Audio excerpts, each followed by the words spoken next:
I know you're here. Good evening, ladies and gentlemen. Welcome to this evening's proceedings. I'm Utrice Lead, the executive producer and host of Talkback, and a cheap plug here.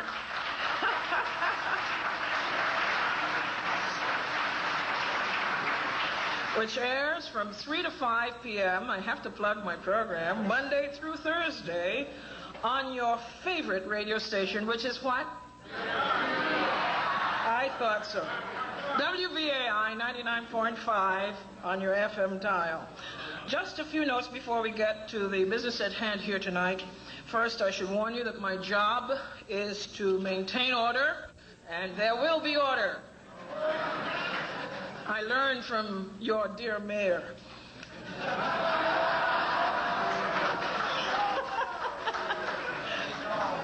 A little humor. And order we shall have. Yes, your enthusiasm is strongly encouraged. But please, don't attempt to throw chairs. We want every last word from our participants to be heard, so I ask that you be quiet to allow them the opportunity to present their views. And so we will move on. If you must move around, try to be as quiet as possible. I know it's warm. It certainly is warm here. It's going to get hotter too, yes. But they're trying to open up the window or two so we can have some air. Just this afternoon, I got a call in the office, and somebody wanted to know what the discussion was to be here tonight. And I told him, generally what it was about. He says, "Oh, my God, you mean they're still discussing this stuff?" I said, "Yeah, of course they're still discussing this stuff, because this stuff is the stuff that scholarship is made of and that academic inquiry is made of. Tonight we enter the world of scholars who have diametrically opposing views on the subject of the origins and foundations of what we know today as Western civilization. One school of thought is that it is distinctly African or Afro-Asian in origin. The other, that Western civilization in large measure is the bequest of ancient Greece. Make no mistake, this is not a mere difference of opinion in the ivory tower. The battle itself has become an allegory for something as important as the debate itself. Academic insurgents have breached the ramparts of the Academy's high priesthood, and the battle is as much for the authority to write history and for how to write history. Our task tonight is to ferret out the truth insofar as we can discern it, but more importantly, to question and challenge. And we have 4 incredible people with us tonight, and I'd like to introduce them to you and have them come to the stage as they're introduced. Already on stage is Professor John Henrik Clarke.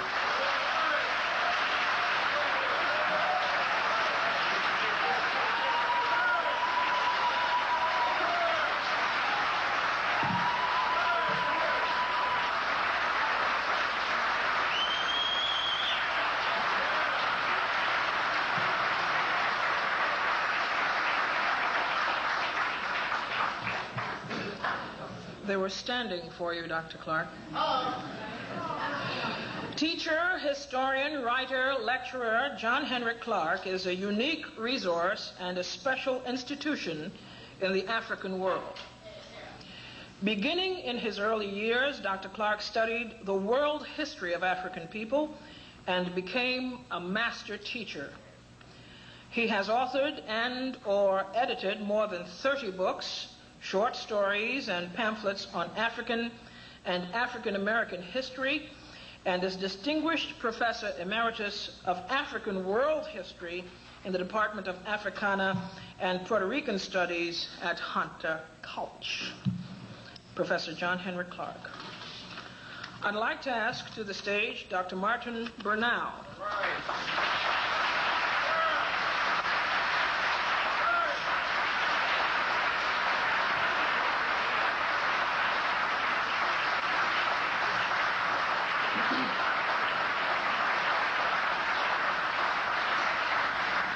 Dr. Martin Burnell has been a professor of government at Cornell University since 1972 and an adjunct professor of Near Eastern Studies also at Cornell since 1986. Educated at King's College, Cambridge, where he earned his doctorate in Chinese Studies in 1966, and at Peking University, the University of California, and Harvard, Dr. Burnell's works have been widely reviewed and criticized, in many instances as controversial.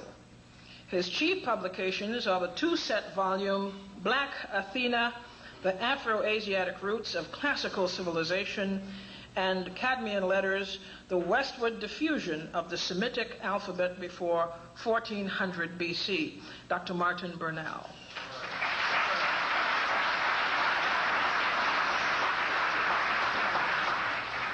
I invite to the stage Professor Mary Lefkowitz.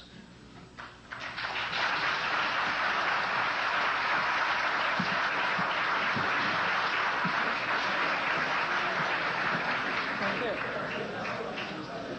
Nice to meet you. Thank you. You can sit right here.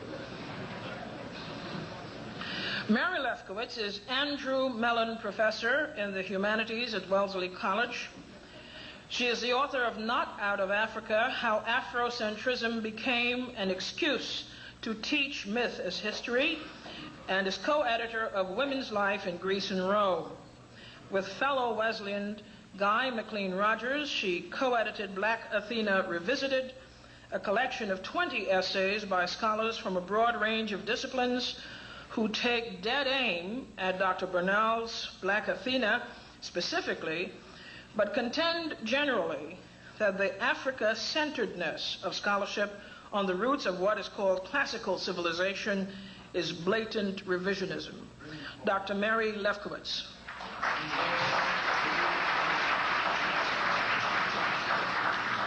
I invite to the stage Professor Guy McLean Rogers.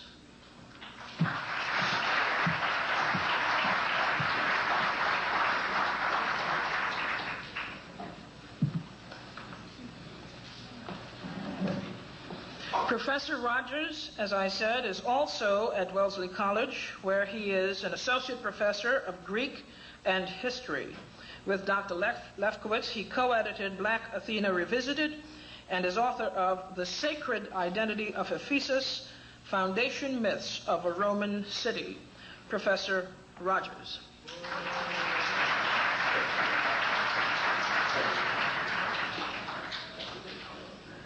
So here we have a rather distinguished panel, and I would like them first to begin with their conclusions.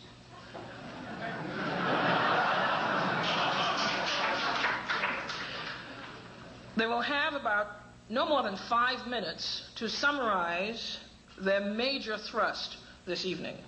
Professor Clarke, we will start with you. The one single point I wish to get across before we start anything, I am not here to debate with anyone. I have devoted all of my adult life to this subject. I only debate with my equals. All others I teach.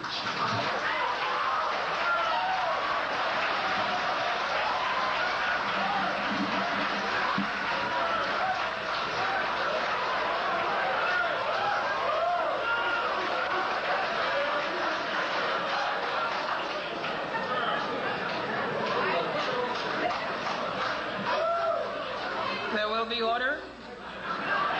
Thank you.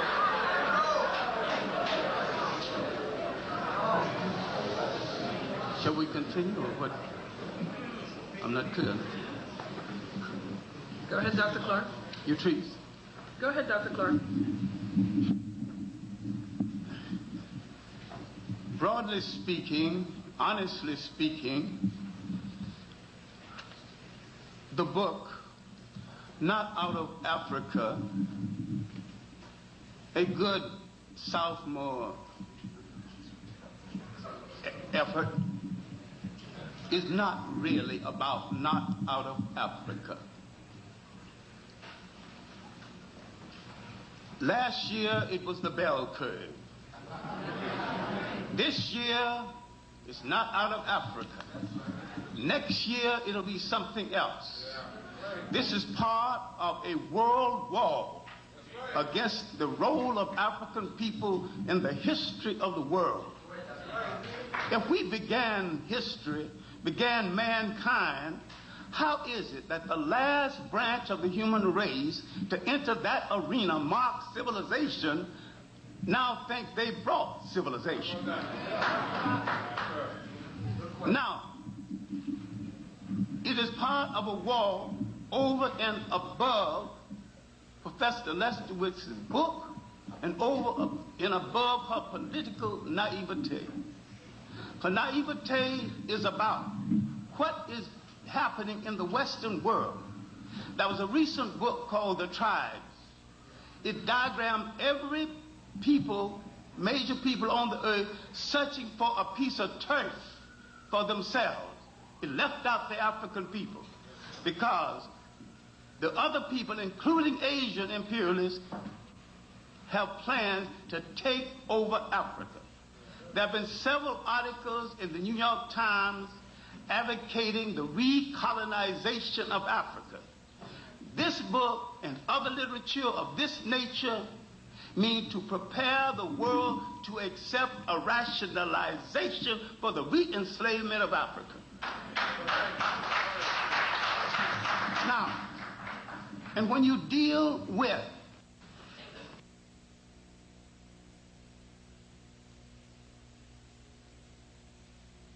professional white behind kissers, and as Carlos Cook, a disgrace to the skin they wear. These people, if I'm be so kind to call them that, are running from themselves and teaching us a lesson that we should have learned long ago. Sometimes white wannabes are more dangerous than whites. And sometimes they'll fight you harder to be accepted by whites. They are running from their own people. 2 minutes. And running from definition. Now, what we need to look at now is how Professor Lefkowitz neglected the white writers through history, the radical European writers who wrote positively of Africa and who identified the relationship of Africa to the ancient Greeks. Now, if given time, and I probably won't be given it this evening, I can prove to you with your satisfaction, if you are listening, that Rome and Greece was not European creations. These were Mediterranean-inspired nations and couldn't be created by Europe because at the time there was no Europe.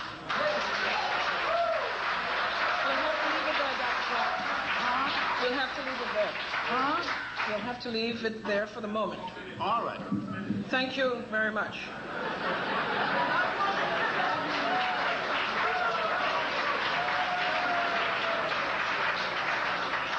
I now ask Professor Lefkowitz to present her 5-minute conclusion.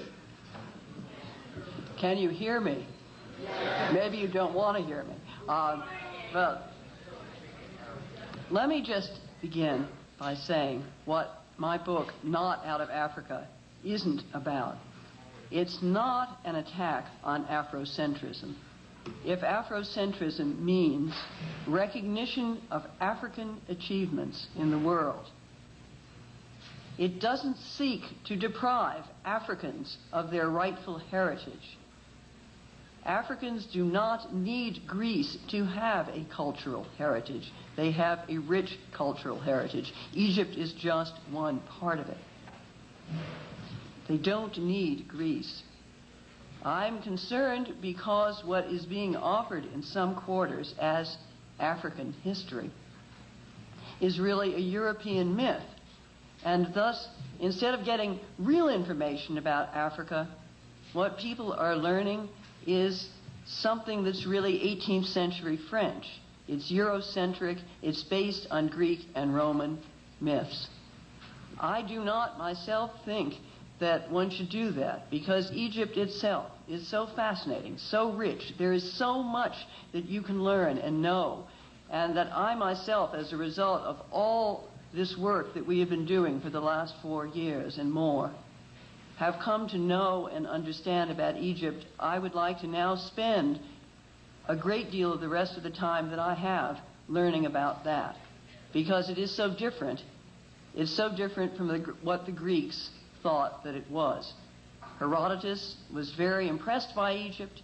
He wanted to say that everything in Greece that he could think of came or had some connection with Egypt. He didn't really understand the depth and richness of Egypt, which went in directions way beyond what he knew from his own experience in Greece. So I am concerned about that in Not Out of Africa. I've tried to explain why the notion of an Egyptian mystery system, which is basically a French invention, it's based on a novel that everyone has forgotten about, but still you can find in some very obscure libraries, get it up in Boston even, and that book, which was by a French priest, is based on Greek and Roman sources and tries to describe a Greco-Roman Egypt, and that this myth was preserved in Freemasonry and thus came into American culture. So I'm concerned that that myth not be taught, the notion that there was an Egyptian mystery system. Instead, I'd like to see people learn, all people learn, not just black people, white people, any people learn about Africa and the civilizations therein. And Egypt is particularly appealing because it's so old, it's so impressive, its role in the Mediterranean was so vast, and so many other civilizations were touched by it. Even if only slightly, they did get touched by it, and we have to work on that. I would like to say, just in my last 2 minutes, that from my point of view and the point of view of my colleague Guy Rogers, the ancient world is multicultural, and that one cannot study any one bit of it without studying every other bit of it. And the debate tonight, and I hope the debate will go on for many, many years because so many of us will learn from it, that debate should investigate the degree and extent of those links. Myself, as I think you know, I don't think that Greek philosophy was stolen from Egypt. I do not believe there is any evidence to show that. I think that because Egyptian philosophy, and there is such a thing as Egyptian philosophy and deep Egyptian religious thought, which is very, very complicated, and I myself need to know more about it still. But it's not like the Greeks. It may in many ways be richer and better than some of the concept. Well, you'll have to leave it right there for the moment. I would like Professor Bernal to conclude in 5 minutes or less. Well, can people hear me? Yeah. I agree with Professor Lefkowitz that Africa does not need Greece. There are plenty of glorious African civilizations. It's just that it happens to have Greece, or to have influenced Greece to a significant thing. This is not an issue of politics, it's an issue of history, the way things were. Now, Greece is extremely important because it is the single greatest source of European culture, and therefore we are concerned with it. And it is very interesting to note that European culture did not begin in Germany or Sweden, but at the extreme southeast corner of Europe, and the reason for that is quite straightforward. It was the closest area to the great civilizations of northeastern Africa and southwest Asia, and this East Mediterranean complex was the source of Greek and hence, I believe, European culture. Now, that's not to deny that there was a great deal of local development within Greece, and I certainly do not propose that Greek culture was merely a projection or an imitation of Egyptian or Semitic culture. It's clearly a very distinctive culture, but to try and understand Greek culture without knowing the background of the ancient cultures behind it would be as absurd as it would be to study Japanese culture without knowing the Chinese and Korean roots behind it, and no East Asian specialist would dream of doing that. That you have to see the cultures as interrelated, and that the older cultures and the more elaborate cultures had the predominant cultural influence. One of our basic disagreements is that Mary Lefkowitz, sitting in the 20th century, feels that she knows better than the Greek historians of the 5th and 3rd century when they said that there were significant influences. Yes, he was very impressed. Yes, he was very Greek. But what struck him were specific similarities. And Herodotus, were a plodding historian. He said, well, what's the reason for these similarities? I think they're too close for coincidence. I don't think the Egyptians could have borrowed them from the Greeks because they've had them so long. Therefore, the most likely explanation is that the Greeks took them from the Egyptians. And this is what I call the ancient model. And this model was not overthrown until the early 19th century. Now, Mary Lefkowitz mentions the 18th century novels, and at times, despite the attention she's devoted to dismissing my book, I sometimes feel she hasn't read it, because I do devote quite a few pages to the novel Setos, which she talks, and I too have read it. It had to be sent by interlibrary loan to me, and I do think it is important in the formation of Masonic thought. But what she does not bring forward is the fact that this was perfectly orthodox history as understood in the 18th century, and going back beyond the 18th century to the view that the Greeks and Romans had of the Egyptian sources of their own culture. Now, I think that the Greeks were, on the whole, a very intelligent people, and I respect their philosophy, their art, their democracy, their science, but I also respect their history, and this is a great anomaly in Mary Lefkowitz's approach, in that she says they're very good in these other respects, but they cannot be trusted with their own history. So that I want to bring that out, that one has... Now, she says that modern classics has dismissed all this, and it's true that the predominant view of modern classicists is that the debts to Egypt and Phoenicia, and I don't want to underestimate the importance of Levantine or Southwest Asian influences on Greece, that these influences were exaggerated by the Greeks, and I think that they clearly were I think they were properly developed, and to some extent the Greeks may even have played down because they were very conscious of being Greek and proud as being Greeks, and they were affected by two forces. On the one hand, they wanted to plug in to the ancient civilizations and give themselves cultural depth.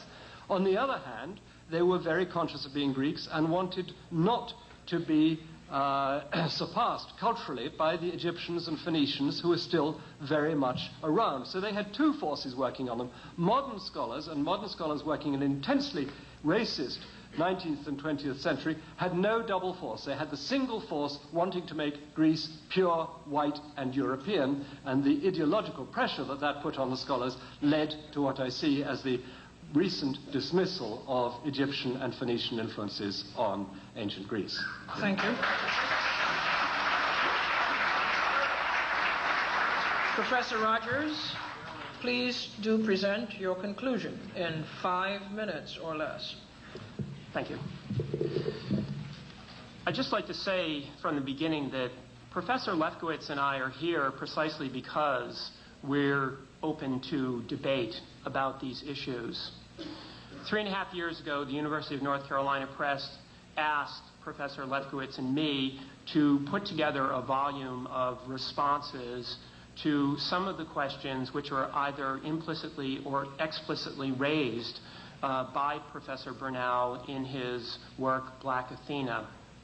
And what I would like to do for just a couple of minutes here, and perhaps expand upon this a little bit later, is to set out some of those questions and to give you some sort of sense of what the preliminary answers to the questions that the contributors to our volume found. Obviously, among the important questions that people have been concerned with, number one, were the ancient Egyptians black? 2, did the ancient Egyptians or the Hyksos colonize Greece? 3, did the ancient Egyptians or the Phoenicians massively influence the early Greeks in the areas of language, religion, science, or philosophy? 4, did 18th and 19th century scholars obscure the Afro-Asiatic roots of classical civilization for reasons of racism and anti-Semitism?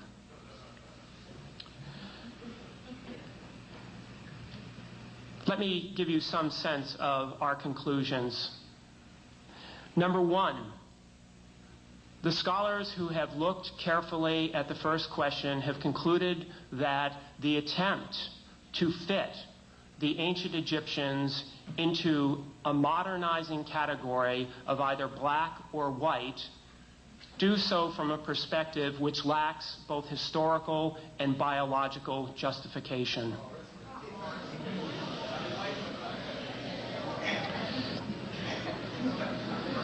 Did the ancient Egyptians or the Hyksos colonize what would later become Greek lands in the second millennium? Unambiguous archaeological evidence to that effect is lacking in the Mediterranean. Did the ancient Egyptians and the Phoenicians massively influence the Greeks in the areas that I outlined? There is no doubt, and no one has denied for at least 50 years that I know of, that there was Egyptian influence on early Greek culture in several different areas. In areas, actually, that curiously Professor Bernal skips over, like art and architecture. The real scholarly question is, can that influence be described as massive in the sense that Professor Bernal means? And the conclusion, which scholars from many different subdisciplines, and not just classicists, but Egyptologists, Semiticists, and African historians have reached, is that the case cannot be made for a massive influence. Furthermore, students of the ancient world propose a very different model of interaction among the cultures of the ancient world in the time period that we're discussing. Instead of seeing a one-way street leading from Egypt to Greece, scholars now are shaping a model which includes many two-lane highways going from Egypt to Greece, going from Egypt to the Near East to West Asia, and back in the other direction as well.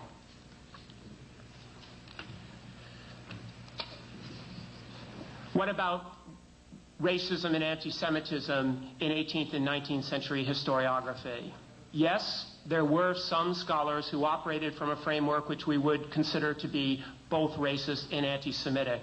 But an undifferentiated picture of racism and anti-Semitism cannot be sustained on the basis of the evidence. Well, you've heard their conclusions, and we'll get to the amplification of their conclusions as we go on in the evening. But I wanted first to ask each of the discussants tonight how they came to this particular area of study, and how scholastically have they undertaken comparative analysis in this particular area of study. How, in effect, are you preparing, or have you prepared yourself? We'll start at this end of the table and go straight down. Yes. I'm not sure I quite understand what you're asking. Are you asking how we became interested, or what our scholarly preparation was? Both.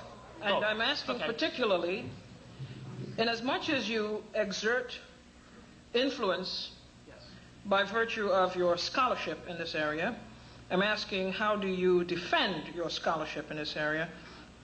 How did you acquire your scholarship in this area? Okay. In a way, I am, I think, an example of the kind of training that Professor Bernal has been calling for, because I have the advantage of not having an undergraduate degree in classics, but an undergraduate degree in ancient history, which included, where I was taught, not only Greece and Rome, but also Egypt and Persia and Phoenicia and Palestine. So that's my preparation. How do I defend my scholarship? I don't have to defend all of the different areas which are raised by Black Athena or issues that we're talking about. The whole point of putting together a collected volume with scholarly views by different people is to offer different perspectives on these questions. My own particular expertise happens to be in the eastern part of the Mediterranean from about 1200 BCE to 300 CE. So are you saying that you were a facilitator of a frontal assault? A frontal assault on what? As opposed to, in this book, Black Athena Revisited. If you're saying that you're not yourself prepared to defend the scholarship in this book. No, I'm not saying that at all. I'm certainly prepared to defend the scholarship in this book, but I don't claim, and I don't think that anyone else would claim to be an expert in the 27 different fields which Professor Bernal raises.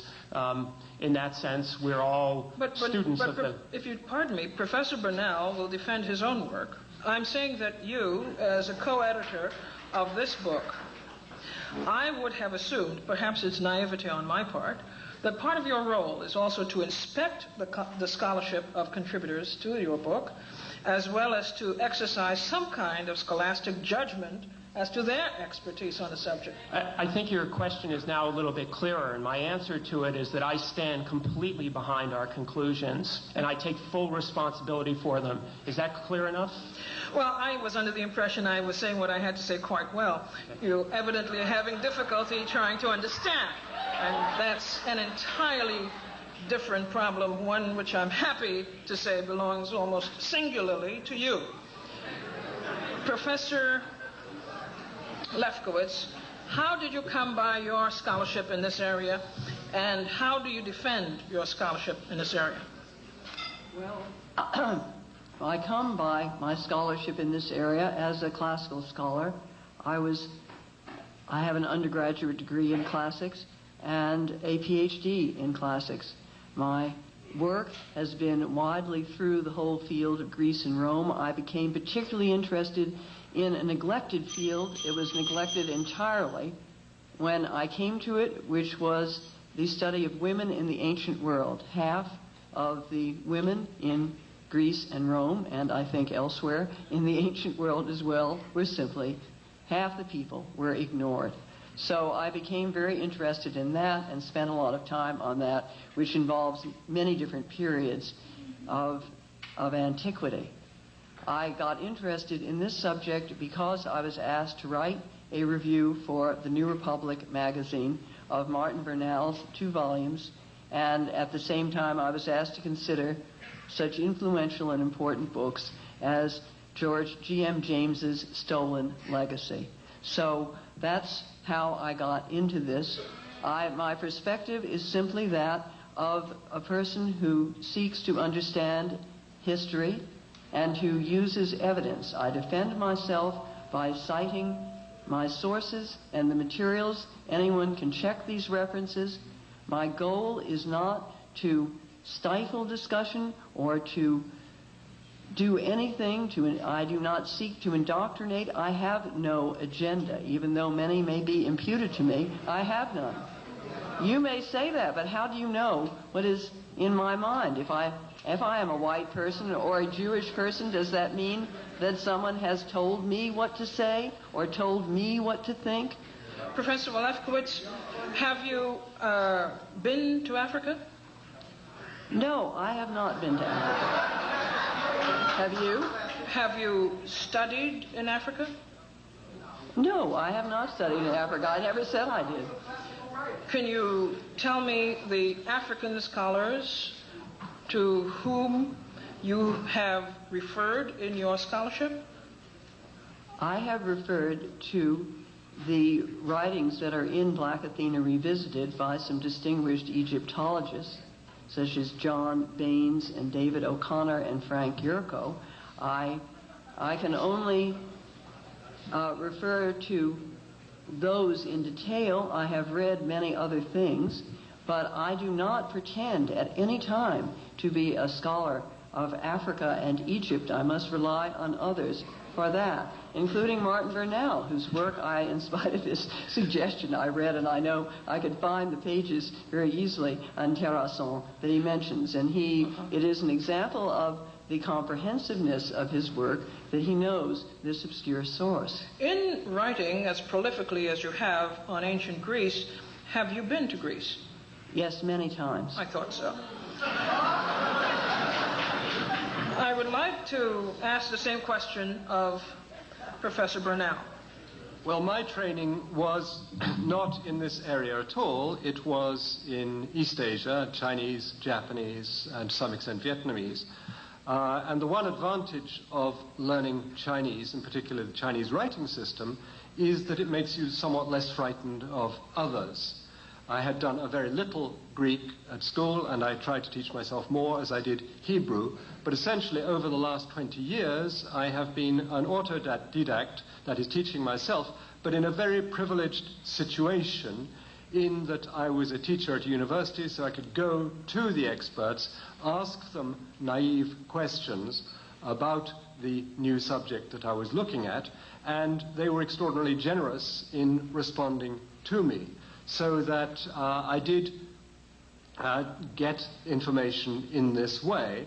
I was also given a very broad historical background by my father, who read me H.G. Wells's Outline of History over 6 years with various glosses, so that he gave me a sense that one could understand history, one could see things in larger contexts and sometimes even in global contexts, and that I found very useful and confidence building. But I always insisted, and I say this in the introduction to Volume 1, that I am trying to open doors for people who have more or are better equipped in a specialized sense to go through, because there are many areas that I look at and touch on but cannot follow through. So I wouldn't claim a deep expertise. Yes, I have been to Greece. Yes, I have been not only to Egypt but to Tunisia, to Malawi, to Zambia, to Zimbabwe. So I have some experience of Africa.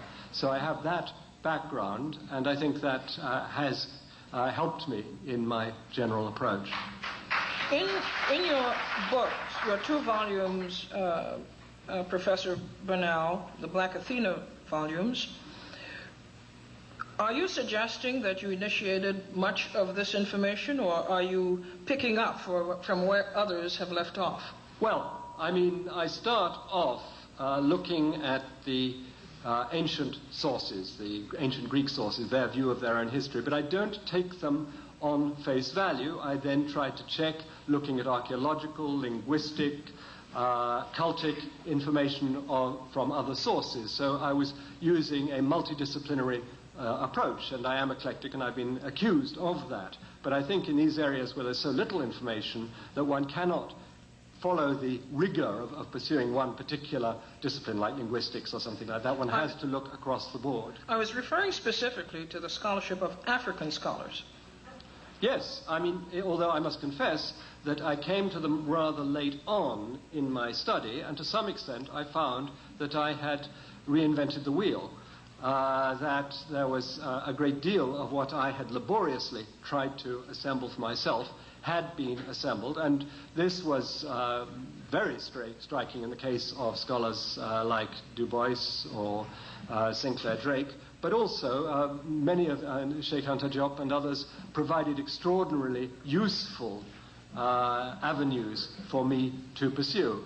I wouldn't call myself an Afrocentrist, except to the extent that I believe that Africans and peoples of African descent have played many significant roles in world history, and that these have been systematically denied by European and North American scholars in the 19th and 20th century. I think that the degree of racism in our society can hardly be overestimated. We all have it, and it's very, very difficult to see past it. All right, thank you very much. Professor Clarke. I came to this subject before I was 10 as a Baptist Sunday school teacher.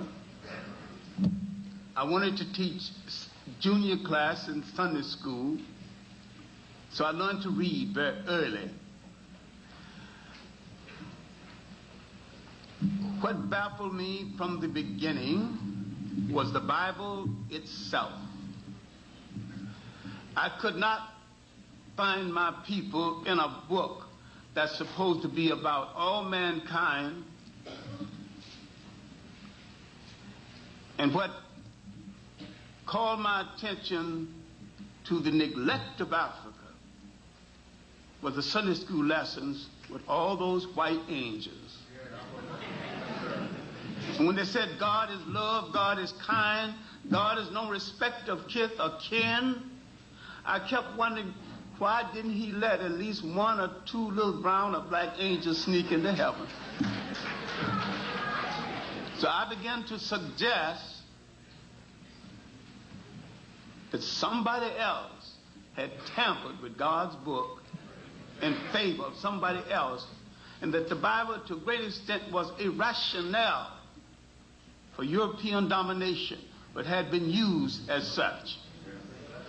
Then, coming to, after leaving Georgia, after a white man that I've worked for, if he's alive today, he's a liberal with a capital L. His name was Gagsteiner.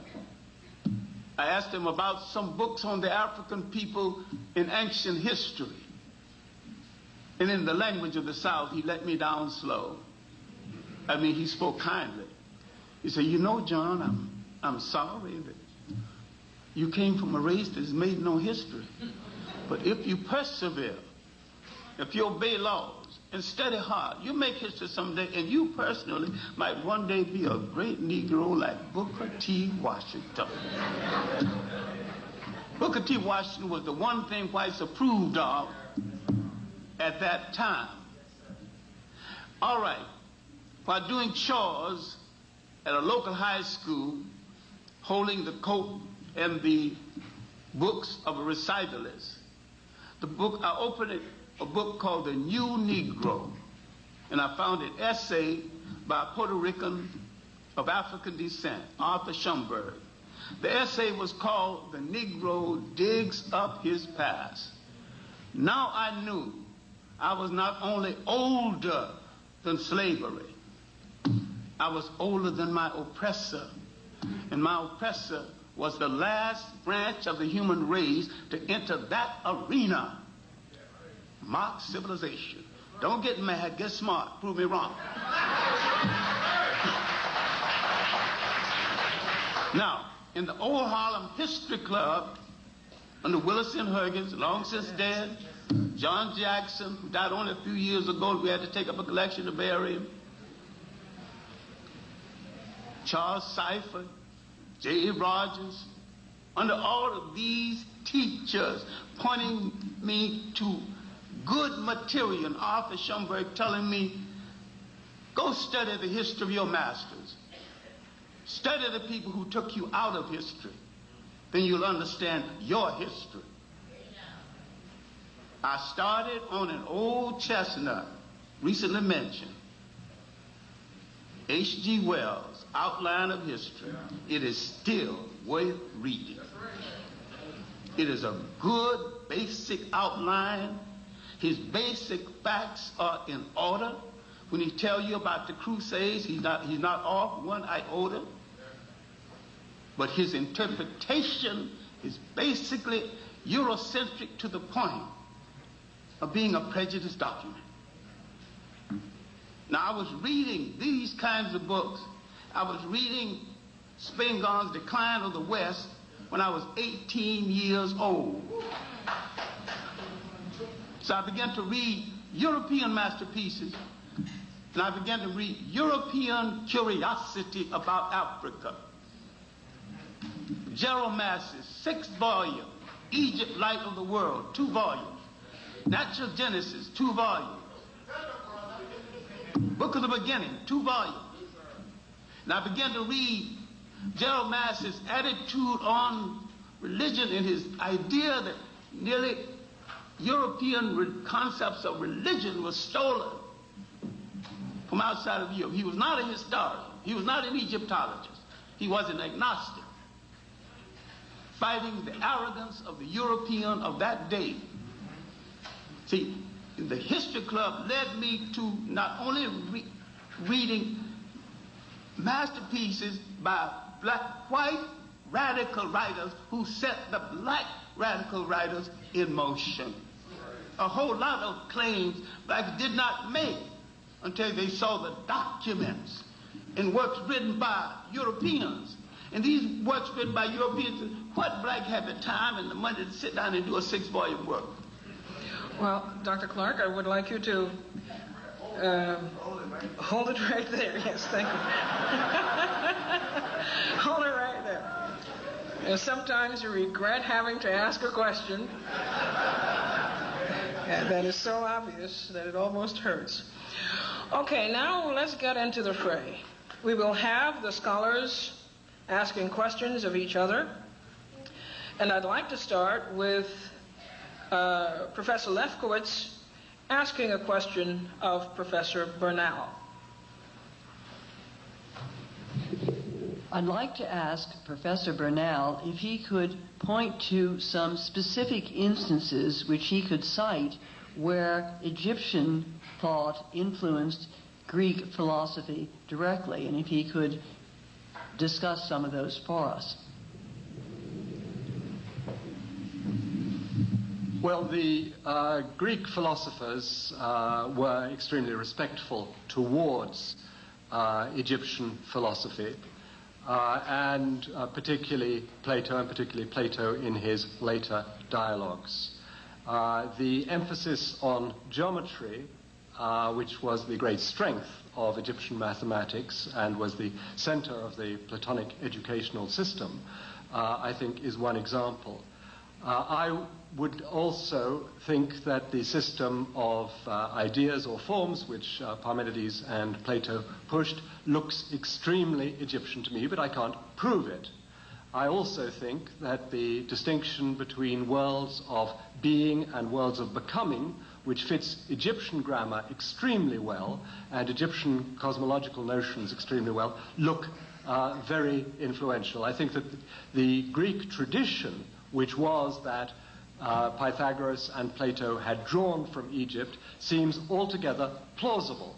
But what I insist, and here's our major methodological difference, is that I don't believe one can establish proof in these distant areas of history. One has to work on a system of probability, or what I call competitive plausibility. What is less unlikely than the other?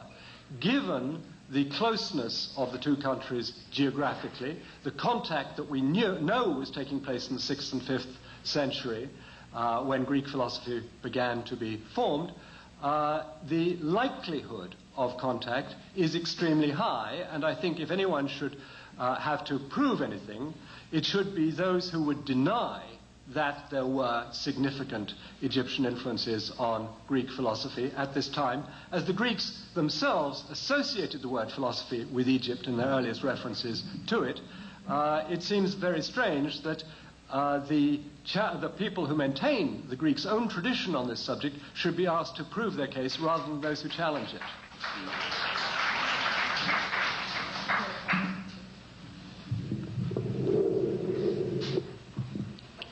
Well, I think those are some interesting ideas, and I would like to think very hard about them, but I think we must also think about the things that are very different and very, very confusing in the tradition, such as some of the things that are said about that Pythagoras learned in Egypt. He couldn't have learned there because they aren't Egyptian, particularly. There are some mistakes that are made in the Greek understanding of Egypt. And one problem is in thinking about this contiguity, very few Greeks could get to Egypt over a long period of time, say from the 10th century to the 7th century. Then there was a window of opportunity, but then again the Persians moved in, kept the Greeks from getting there in any great number, and really until the conquest of Egypt by Alexander. I hate to interrupt you, Professor Lefkowitz, but the idea here is to not just explain the question that you yourself have asked, but to follow through based on the response you got. Well, I thought that's what I was doing, but... All right, well then, actually we differ there. Professor Lefkowitz, would you like to ask a question? Professor Bernal, would you like to ask a question of Professor Lefkowitz?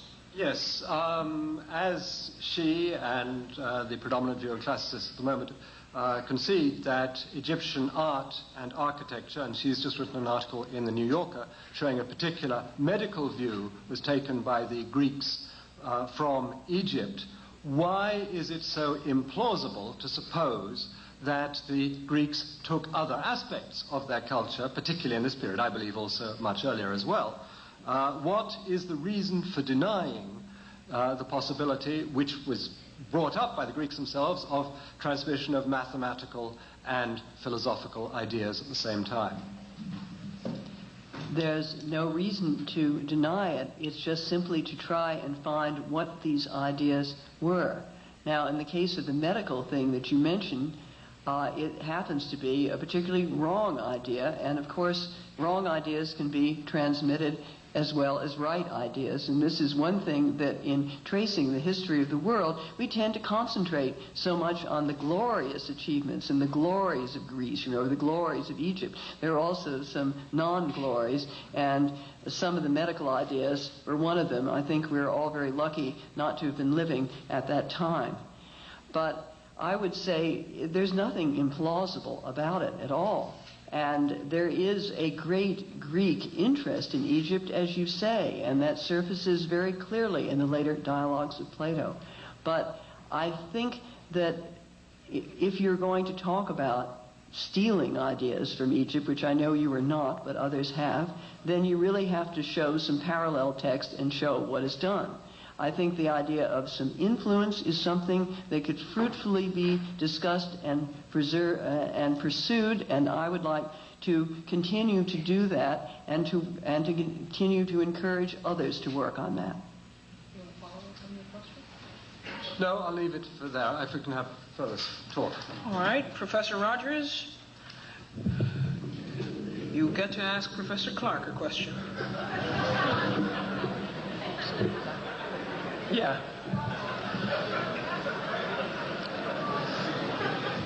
I hardly know where to begin.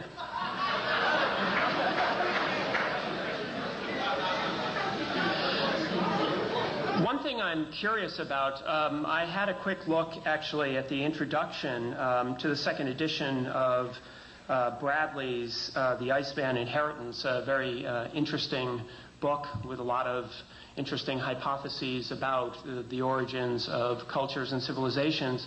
Professor Clarke wrote an introduction to the second edition to it, in which he stated that the first show of European literary intelligence surfaced around 1250 BCE with the publication of two books of folklore, the Odyssey and the Iliad.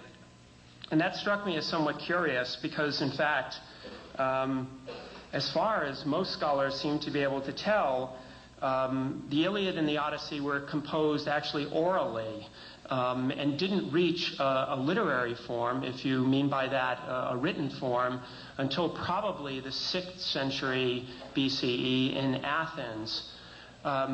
There are obviously texts from Mycenae and Crete and elsewhere with real Greek in a literary form from before 1250, in fact, going back probably to 1600 or so.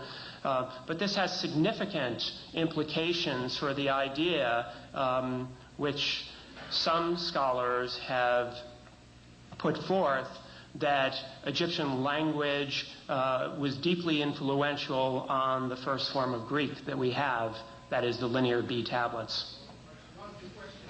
question, so I'm awaiting the question. That is my question. Professor Clarke has stated that this is the first form of literary intelligence that surfaced around 1250, and in fact it did not, and I'm curious how he is maintaining that. All right. It is the first book, and it's a book of folklore, and we really don't know whether Homer wrote it or whether Homer was man or woman. It's the first book to become known basic to the West in a form that we could study and conjecture about, and it emerged at the time Europe was beginning to show some intellectual maturity. And if you deal with this, you have to deal with what Professor Lefkowitz accused me of, not paying attention to historical chronology. And if she read any of my texts, any of my numerous guides and curriculars and lecture notes, you know that I'm a specialist on chronology. I know that one comes first and two comes second. But what I was trying to get across is that in the 8th century to the 12th century, so the intellectual emergence of Europe, at a time Egypt was in its 23rd dynasty and dying after nearly 10,000 years of some forms of organized society, Europe intellectually was just being born. And I further maintain that Europe in general had nothing to do with the creation of Rome and Greece, and yet the challenge of Rome and Greece created Europe, because they were scattered tribes, and the challenge of Rome and Greece brought them together, and they became a people strong enough to create a state. If anybody got any information to the contrary, state the information to the contrary. I maintain that there was no Europe. You're giving Europe credit for things that happened before the first European war. A shoe or lived in a house that had a window. And I'm saying that you have not read, not just Massey, Joe Massey, and his European disciple, Churchward, Signs and Symbols of Primordial Man, the Origins of Religions, and his extensive work on Freemasonry. You've not read the American disciple of Massey, Alvin Boyd Kuhn, is Who is This King of Glory, one of the best written books on the Christ story, when he proves that the basis of European spirituality was taken directly from Africa. Professor Rogers, would you like to follow on your question? No one is actually maintaining that literary Greek culture pre-existed any number of Near Eastern cultures. Again, I find it a bit curious that... Except Egypt is physically a part of Africa, created by the Africans from the South. Even if I concede or admit or agree with you that Egypt is part of Africa, what I'm about to say...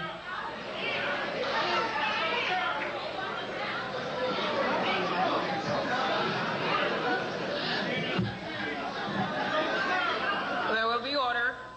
Thank you. There will be order. Thank you very much. Do I detect some disagreement?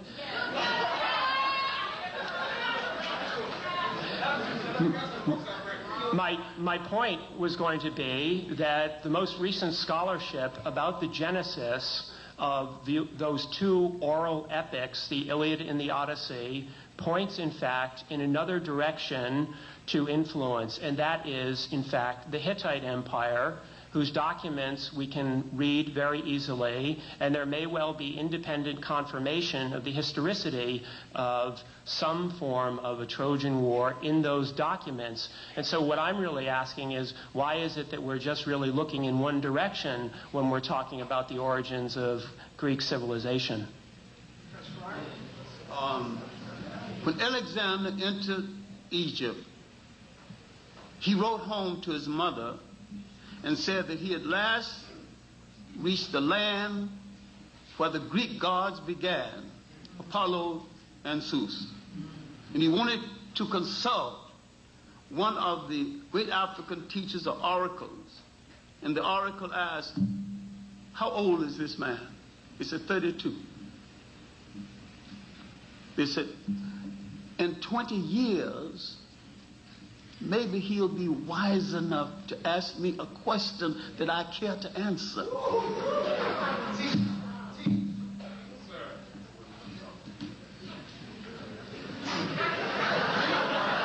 Professor Clarke, would you like to ask Professor Rogers a question?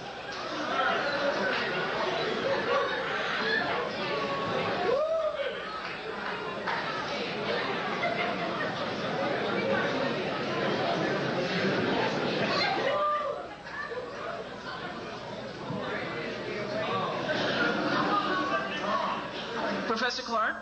Yes. It is your turn to ask Professor Rogers a question. My main concern is that they seem to have equated the civilizations of the Tigris and the Euphrates with the civilization of the Nile. What proof do you have that the civilization of the Tigris and the Euphrates predated the civilization of the Nile? I don't think that I said that, and I don't think that anyone maintains that. I think the Hittite Empire obviously comes at a much later period. I know very clear when the Hittite Empire came, I know what damage they did, because I maintain that every people who came into Africa, Greeks, everything from modern day Englishmen, everybody that came into Africa did Africa more harm than good. Yes, sir. Yes, sir. And that Africa owes nothing to outsiders in regard to development, because all of them declared war on African culture, war on African civilization, war on African ways of life. They began to bastardize Africa and confuse and create a kind of historical schizophrenia that the Africans hadn't even gotten rid of to this very day. And they created whole words that did not previously exist, like Middle East. Middle from what?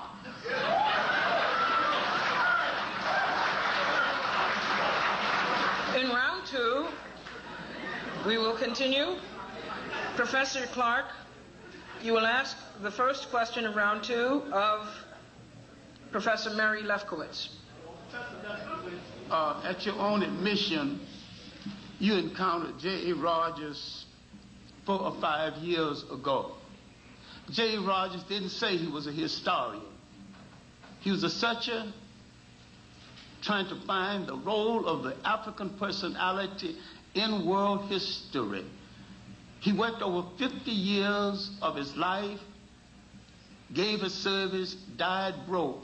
What gives you the audacity to think that you can dismiss Rogers out of hand, and what gave you the maturity to think that you can judge a writer like Cheikh Anta Diop, the finest historical writer we have produced in the 20th century?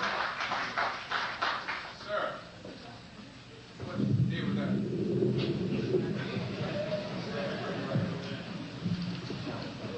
I try to ask questions of all the material I read. I try to answer those questions on the basis of the evidence, the historical evidence. It all, in my view, comes down to that. And I do not wish to criticize any individual at all. I am dealing only with written work. The people who write that, I do not always know, and I have no individual or personal criticism of them. This is the way scholars, I'm sure, as you know, proceed, and that is simply what I did. In my book, I will leave it to everyone who reads the book to judge what I did.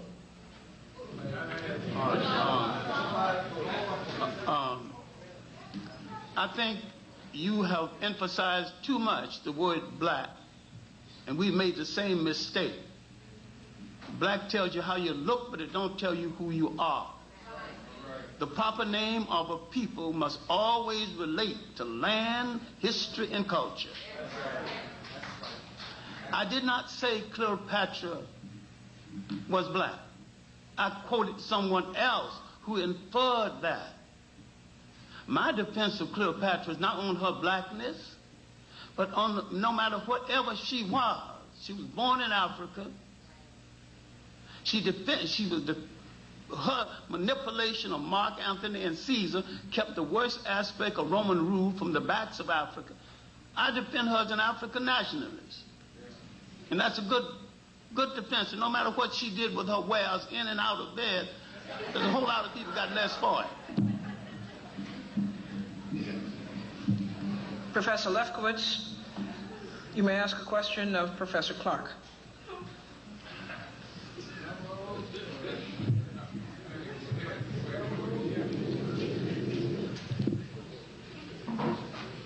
Professor Clarke, do you think that we should always judge history in terms of race?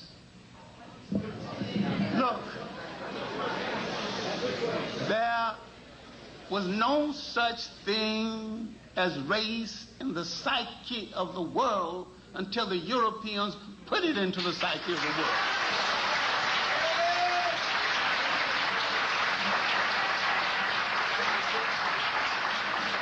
The African knew nothing about race and didn't think they belonged to anything called a race. And when the Africans saw the Europeans, because they have a traditional hospitality to strangers, they didn't fight them, they didn't kill, they were curious about them. And with the African explorers, especially Mungo Park, went into Africa, nobody hurt him, nobody shot at him, nobody shot any arrows at him. The Europeans went in peacefully, but the Africans heard that Mungo Park was a pork eater. Most people don't know it, but Africans were not great pork eaters, and they're not great pork eaters today. Pork was a meat you ate in certain ceremonies, certain times a year. But we were not great pork eaters before we came to the United States, or were forced to the United States. But in the United States, we had to eat the part of the pigs that white folks threw away, so we made delicacies out of it and survived. I had this argument with Malcolm X. I said, if it wasn't for the black woman making delicacies out of pig feet, pig heel, guts, chitlins, you and I wouldn't be here arguing the point. I'm afraid that you're not only a delinquent in African history, you're delinquent in African folklore. So much of our history is tied up with our folklore, but Europe has introduced words that didn't exist in anyone's vocabulary before. No one ever thought of anybody being inferior or superior. Intelligent people don't even devote. A human being can't fall into that category. And nobody had the extensive problems the Europeans had with women, because in the period of feudalism in Europe that lasted over 1,000 years, the white woman in Europe was a vassal. But the African woman has never been a vassal in that sense. If you read Sheikh Anta Diop's The Cultural Unity of Black Africa, dealing with the history of the matriarch, he's got all evidence right there that we were the first people to support a woman as head of state. We were the first people to support a woman as riding head of her army. We were the first people to make women a guard.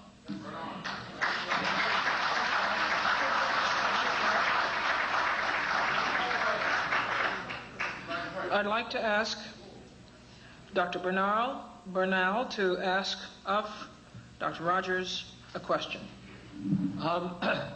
I agree. I haven't read Black Athena Revisited. I haven't yet received my copy. But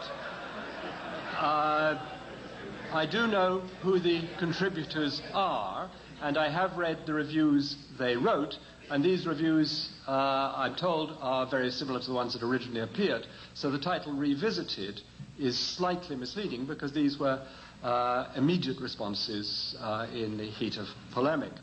Now, I have no doubt that the conclusions he summarized are the conclusions found in the book, but I'm not sure whether they're the result of an impartial selection, because having read most of the reviews, not all the reviews of my work, I find a pretty systematic selection for Black Athena Revisited from the hostile ones, and other ones which were more balanced or more friendly to me have been in fact, completely systematically not requested, or if requested, refused. And these include the 3 experts on Egyptian-Greek relations, not Egyptologists, not Hellenists, but specialists in the interrelations between the two cultures. And these 3 scholars' works were, in fact, excluded, and it seems, I wonder, if there's any other explanation for their exclusion than the fact that they would have appeared too friendly or to have taken my work too seriously, and serious is a word repeated in these reviews. Thank you. I'm afraid I have some rather bad news for you, Professor Bernal. Professor Lefkowitz and I actually didn't read just some of the reviews of your work. We read them all.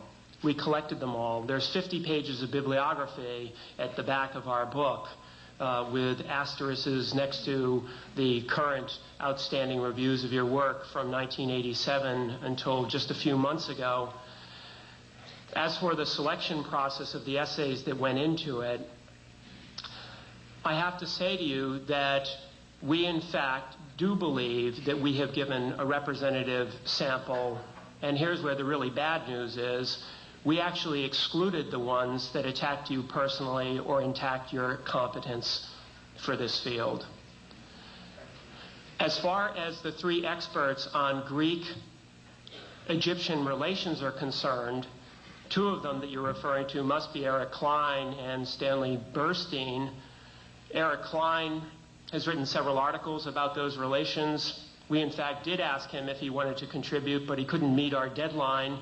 When he eventually did, I'm afraid to tell you that his essay did not actually agree completely with your conclusions, but the reason why it wasn't in the collection was that it came in too late. As far as Professor Burstein is concerned, I'm afraid that his essay was much more critical than you seem to believe. So that really is the explanation, I think, for those omissions. I might say that as far as our editorial posture was concerned, we realized that these are sensitive, difficult issues. And we fully expected that we would be in this room here tonight. We didn't know the date, but we knew we'd be here. And so what we tried to do, was we tried to have what we call full disclosure.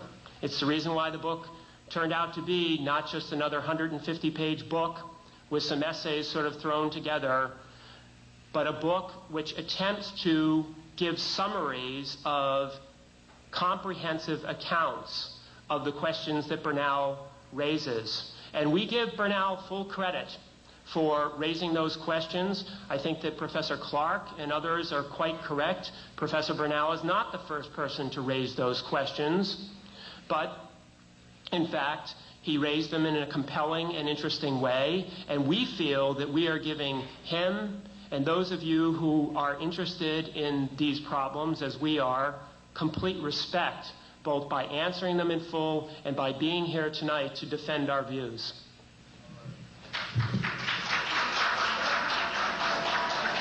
I want to just, if I might... yes, please do. I'm sorry.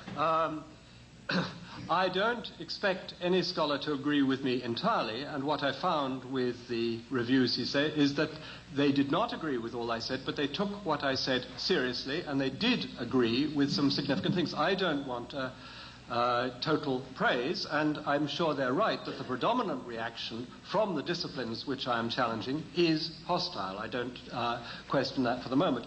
But the selection does include, I'm told, personal attacks on me as being a baby and various other things. So I don't think they've been quite so scrupulous as far as that is concerned. I'm also intrigued because one person who had attended the meeting, the party given for the contributors to the book, which of course I was told nothing about, described it as a lynch mob. Another mutual friend of Mary's and mine refers to it regularly as the shit on Bernal book. And so I think there are very different perceptions of this book. Is that a title that you've come up with on the spot, or is it something you've been thinking about, Professor Bernal? It's a title that a mutual friend of Mary's and mine uses regularly. He's a colleague at Cornell. It's not, I wouldn't have thought that up. I think that if you look carefully, and I'm sorry,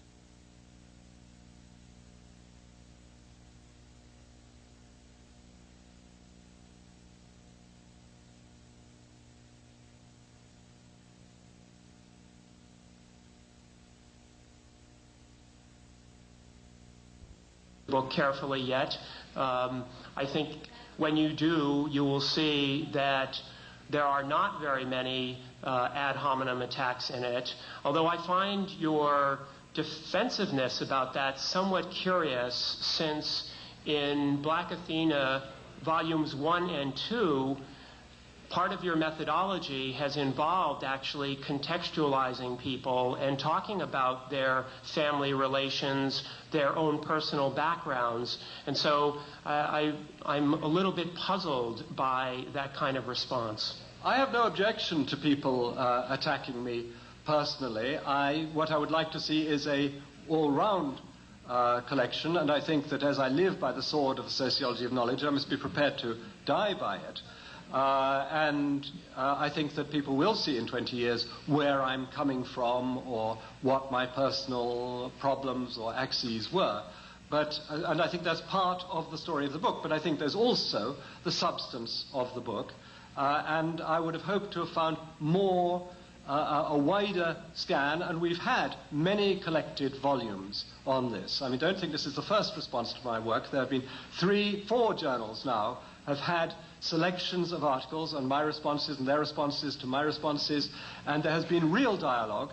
This was a book which I was not told about till long after it had begun, and when I was told about it and asked if I could see the pieces to write a response, I was told there was to be no response, and furthermore that the responses that I had published to the articles criticizing me were not to be included. This does not seem to me opening the debate, it seems to me stamping out heresy. May I respond to that briefly? We will have a free-for-all in a minute. But I wanted to follow up on a phrase that you said, and I didn't want to leave it unaddressed, the issue of full disclosure. And it is to that I'd like to ask the question of Professor Lefkowitz. Are you comfortable with the fact, you obviously were comfortable with the fact that your book, Not Out of Africa, subtitled How Afrocentrism Became an Excuse to Teach Myth as History, was underwritten by several foundations that have reportedly rightist leanings. I wondered whether this was a reflection of your own personal or ideological view, or whether you were just so cash-strapped that you took money from anyone.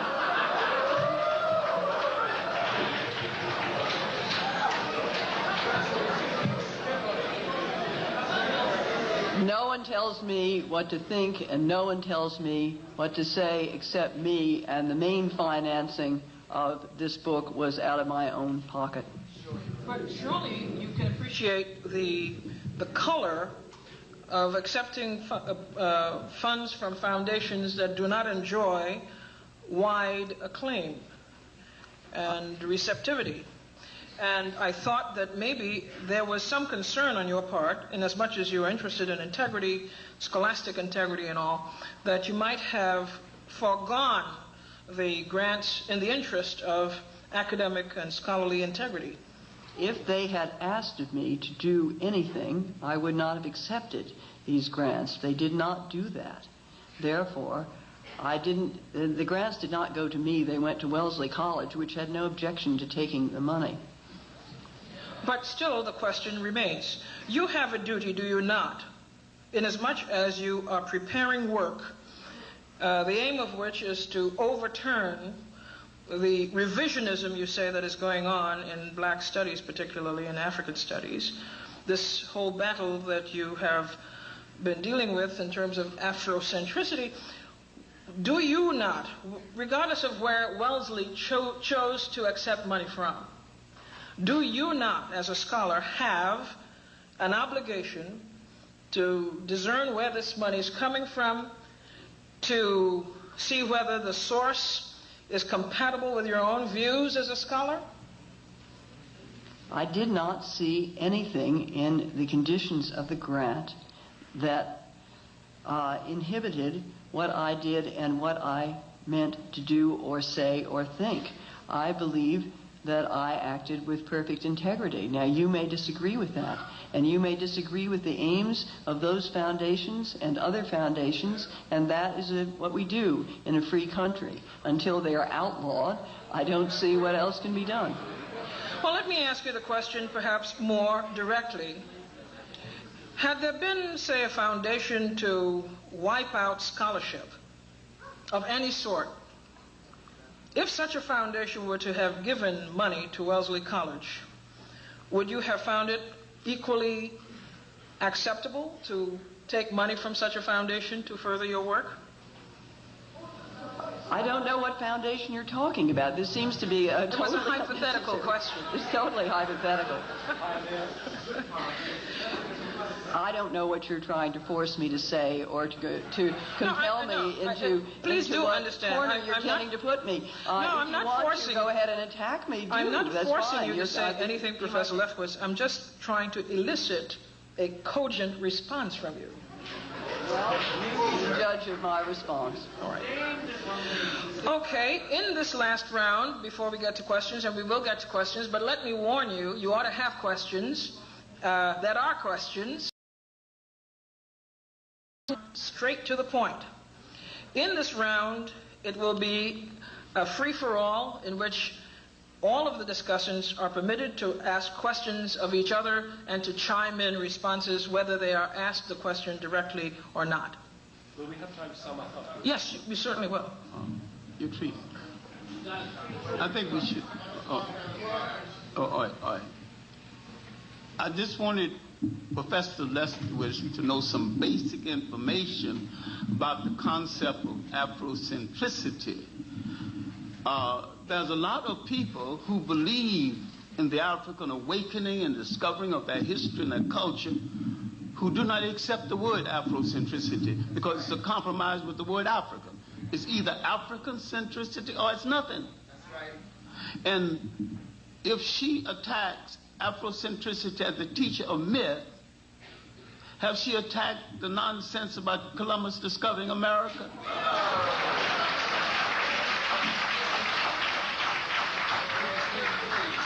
Because he discovered absolutely nothing, and he committed an act of genocide. He set in motion an act of genocide 10 times worse than the act of genocide in Europe called the Holocaust, as though that was the only Holocaust in the world. That event in Europe was wrong. And even if only 6 people were killed, it was wrong. But it was a matter started in Europe by Europeans that should have been solved in Europe by Europeans.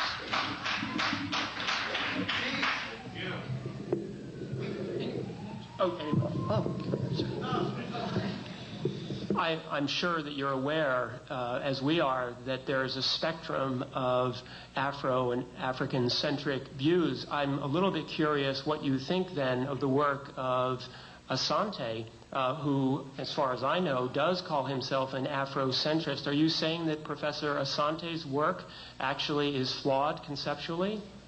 I'm saying that all work under the guise of Afrocentrist is not perfect, but it is an earnest effort to restore Africa to a proper commentary in human history. I think Professor Asante's work is written too fast and that some things he hadn't checked out as well as he need to. And I think too many times Afrocentricity becomes a personality cult, but that don't mean that I'm against African people discovering their history, their literature, their place in the political science of the world. That don't mean that I have not played a role in encouraging people to write about Africans in all the societies of the world. See, your talk keeps telling me what you have not read. You could not have been asking these questions about Afrocentricity if you have not read Anacalypsis, 2 volumes dealing with the massive expulsion of African people throughout the whole world. You could not possibly have read with any degree of understanding the 3 volumes, Africans in early Asia, Africans in early Europe, Africans in early America. We're not talking about no hearsay. We're talking about documents. Professor Joseph Harris's book dealing with the global dimensions of the African diaspora. I don't know. I mean, you keep telling me, you keep confessing your ignorance with your questions.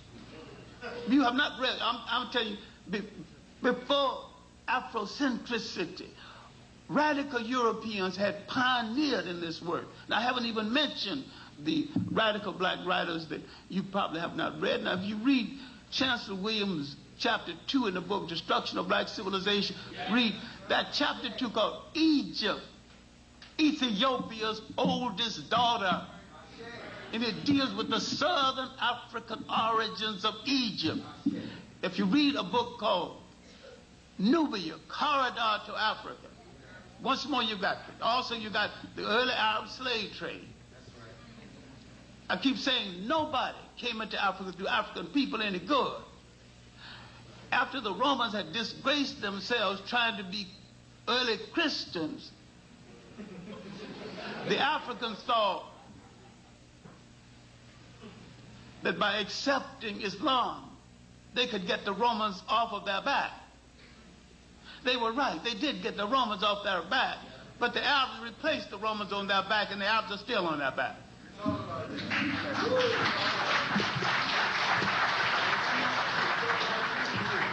Speaking of book reading, I'm a little bit curious then. One book I have read is Civilization and Barbarism, in which a scholar that we've talked a little bit about has written that the 18th dynasty in Egypt, quote, colonized all the Aegean Sea and consequently brought the region of the world out of proto-history into the historical cycle of humanity by the introduction of writing, linear A and linear B. And I'm quite curious what Professor Banal thinks of such a hypothesis. Clearly, linear A and linear B do not come from Egyptian hieroglyphics. It is an Aegean and an Anatolian script.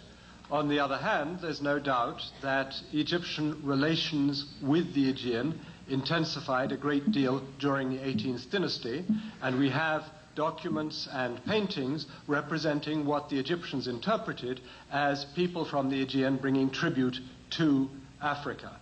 We also have scholars like Professor Redford in Toronto who takes it for granted that there was regular correspondence between the court in Mycenae and the court in Thebes.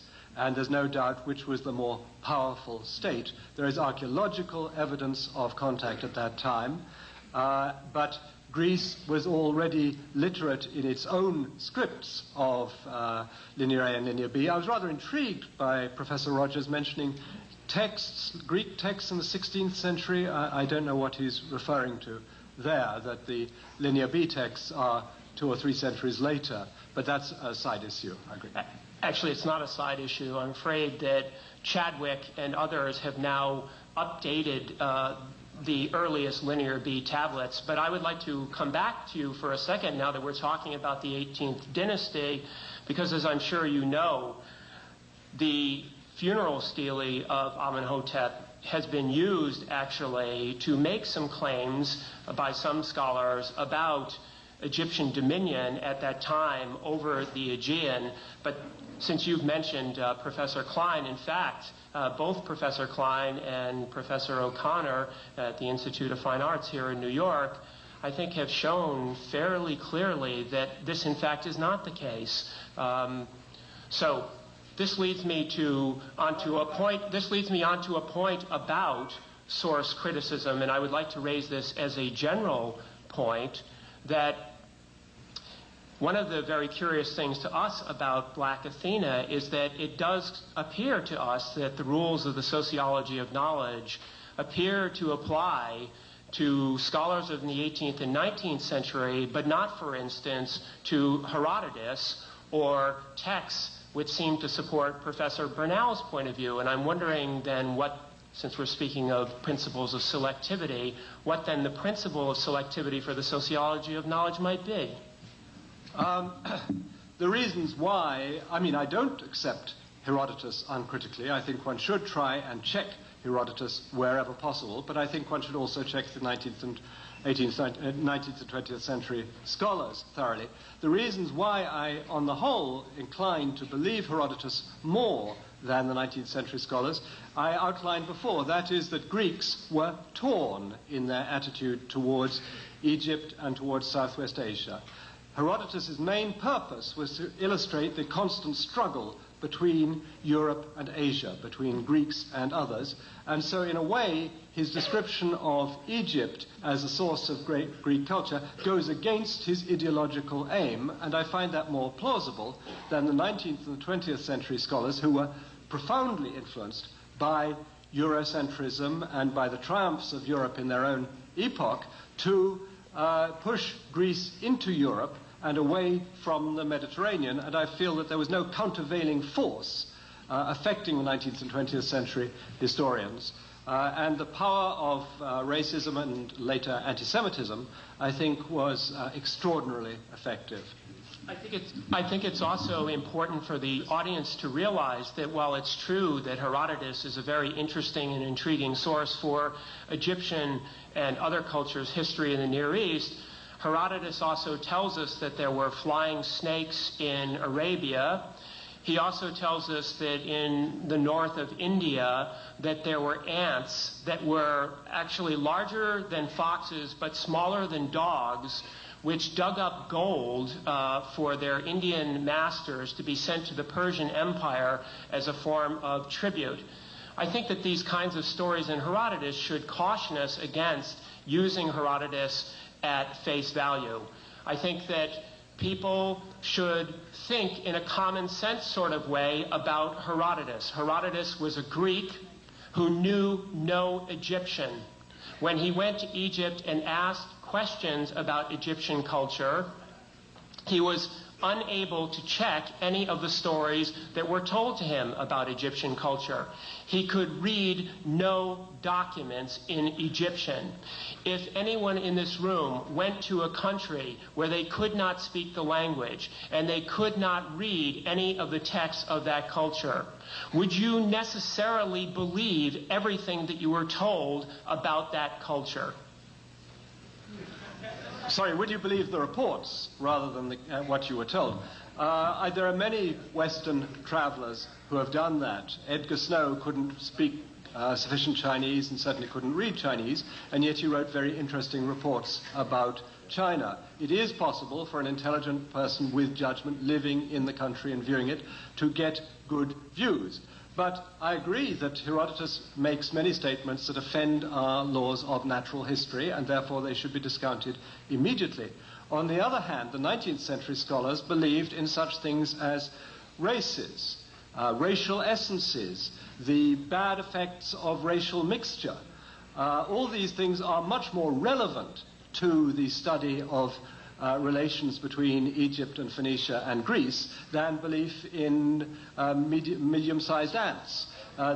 These are the relevant issues, and these are fantasies that were held by the 19th and early 20th century scholars.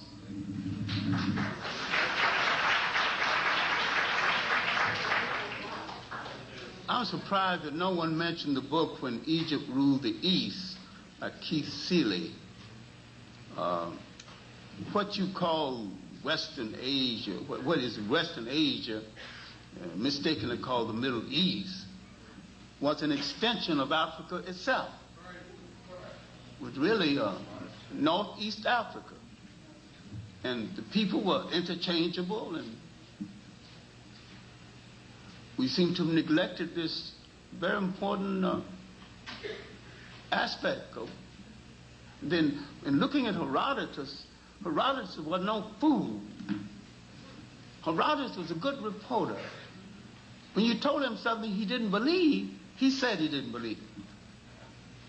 But he said the tint of the complexion of the Ethiopians and the Egyptians seemed to be the same.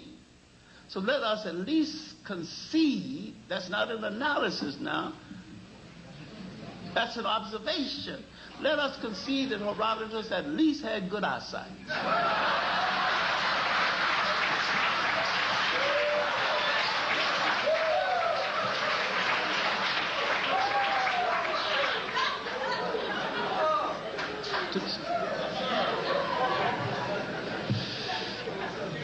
Is Professor Clarke claiming that Herodotus did go to Ethiopia? He encountered Ethiopians as well as Egyptians. The people, we misused the word Egyptian anyway. That's a Greek word, and the Africans never call that country Egypt. But he encountered both. Then there were other writers. Count Varney's Runs of Empires and Lefkowitz work on the comparative study between the cultures of the upper and the lower Nile mean that you people keep telling me what you have not read. Well, one of the things that we did read and we did actually put in our volume was a very long and comprehensive essay by Frank Snowden of Howard University, who I'm afraid to say disagrees with you completely and cites many Greek writers and also Egyptian sources who make differences in their observations. Look, Frank Snowden, Skip Gates, Appear, all these cop-outs running from black people and trying to get accepted by white people. We cannot be judged by these phonies.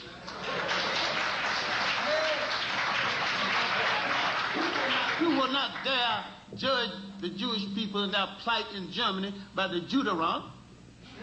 These are the Jewish police who chose other Jews to go to the gas chamber. You will not judge Jewish people by that, on that method. And you cannot judge us by cop-outs and runaways and professional white ass kissers.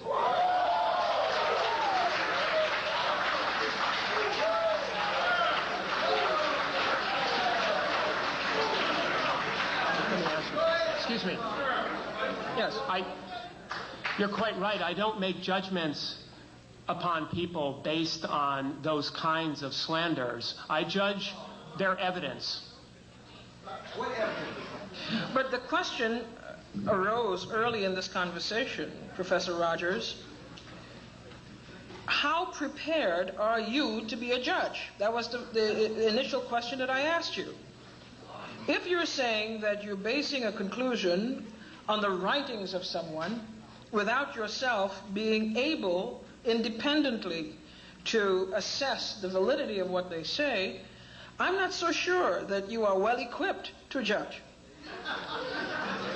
I am judging based on the evidence, and I think in discussing Herodotus, I've given some very, very good examples of my familiarity with that text, and I really haven't had responses which show very much familiarity with the details of Herodotus' text and his observations, I'm afraid. You've conducted, how long have you been, I hate to say this, but how long have you been in this storm?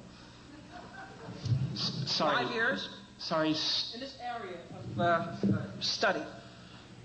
I think I mentioned at the beginning that my undergraduate training was specifically in Near Eastern ancient history, so that's about 20 years ago at this point. My undergraduate training is in economics, but I will not exactly say that I would go up against a real economist. It still is a BA degree, after all. Well, my PhD is actually in classics and ancient history, and I'm curious, now that we're raising the question of qualifications, and you're asking me about judging those texts, whether in fact you do read Greek. Yes. Let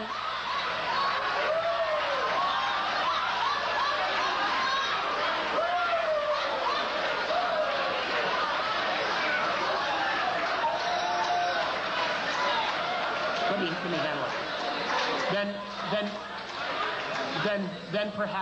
Then perhaps you would like to tell me that when Herodotus uses the term melankroes to describe Egyptians, what he means. I go back to my answer. I am not here proclaiming to be an expert on Herodotus or any of the so-called Greek philosophers. But that's a Greek question. No, it's not a Greek question at all. It is a question that you ask an expert, and I am not here claiming to be an expert. I also, in case you would like to know, have a distinction in Latin, and I speak German and French and Spanish, and a distinction in English as well. So I'm somewhat literate.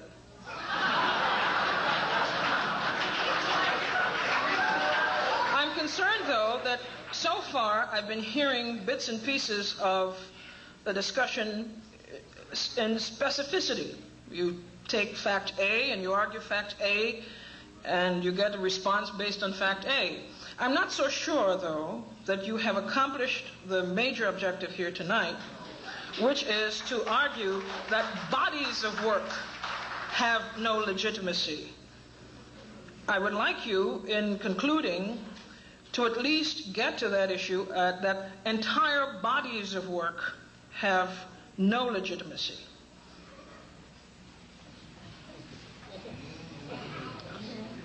What does that mean? Yes. All right, the order would be as follows. We'll start with Dr. Rogers, and then we will go to Dr. Lefkowitz, to Dr. Bernal, to Dr. Clarke.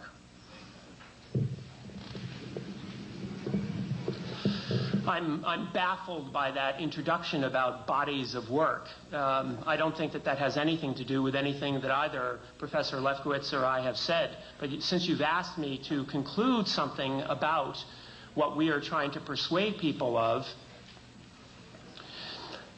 what I would say is this, that professors... I just don't want you to conclude about something that was not asked, so I would like to document it from the book.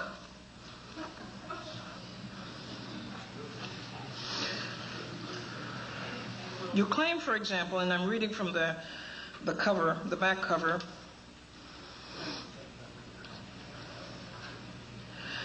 the contributors to this volume argue that Bernal's claims are exaggerated and in many cases unjustified. You say also in the work, Bernal proposed a radical reinterpretation of the roots of classical civilization, contending that ancient Greek culture derived from Egypt and Phoenicia, and that European scholars have been biased against the notion of Egyptian and Phoenician influence on Western civilization. Since this is a 20-member compendium, I think it suggests that they're attacking a body of work. I hope that in reading the back jacket cover in our description of Professor Bernal's enterprise, that we've been fair to him insofar as what he takes his project to be about. As far as I understand it, I think it is fair. My conclusion about that has to be framed in terms of what the object of that body of work is about. Professor Bernal says that his object, the cultural purpose, political purpose of Black Athena is to lessen European cultural arrogance. My question is, does it lessen European cultural arrogance to argue that early Greek culture was derived from Egypt and or Phoenicia. If we start out from the premise that we study Egypt or Phoenicia for what they contributed to early Greek culture, my opinion is that we are undervaluing Egypt and Phoenicia.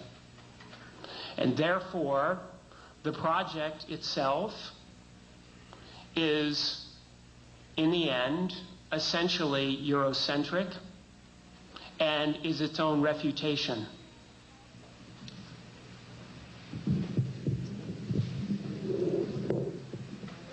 I think one can agree with the project of lessening European cultural arrogance completely, and that we applaud all efforts to do so. What we are concerned with is trying to establish what historical evidence shows the influence of what on what. And this is not a project which any of us here can complete at all. That many people must be involved in this, and it requires the thought and efforts of a lot of us to do it. We would like to think that it can be redone without rewriting history altogether, or without claiming that there has been a huge European cover-up of information. There is certainly true. You can claim that, but please remember, you must also show that it has been done. There are many things that Europe has been guilty of and responsible for, and certainly the covering, not the covering up, I don't mean to say that, but the absolute refusal to acknowledge the history of Africa, which I made reference to in my opening remarks, is something that we must continuously work on redressing. Much more must be learned. Much more must be studied. I am very much in favor of that, and I believe that can start also in our teaching of American history, where in many cases the whole history of the African-American contribution to American history has been ignored and neglected, and there are brilliant writers out there whose works are not being read. I think we should change all that. But we do not have to rewrite ancient history completely in order to do some of these important things. I would just simply ask, let us investigate carefully the degree of Egyptian influence on ancient Greece, but we must also investigate the Near Eastern cultures such as Phoenicia and the Hittites. After all, Phoenicia gave ancient Greece her alphabet. They didn't learn their alphabet from the Egyptians. It was too hard. It was easier to get it from the Phoenicians. And we must begin to work on those lines. I would like to see everyone work also on a period we haven't discussed much here tonight, where we really do see Egyptian influence on Greek culture, and that is in the Hellenistic period after Alexander got there and Greeks were living in Egypt. A huge number of Greeks were living in Egypt. There I think you can see some real influence.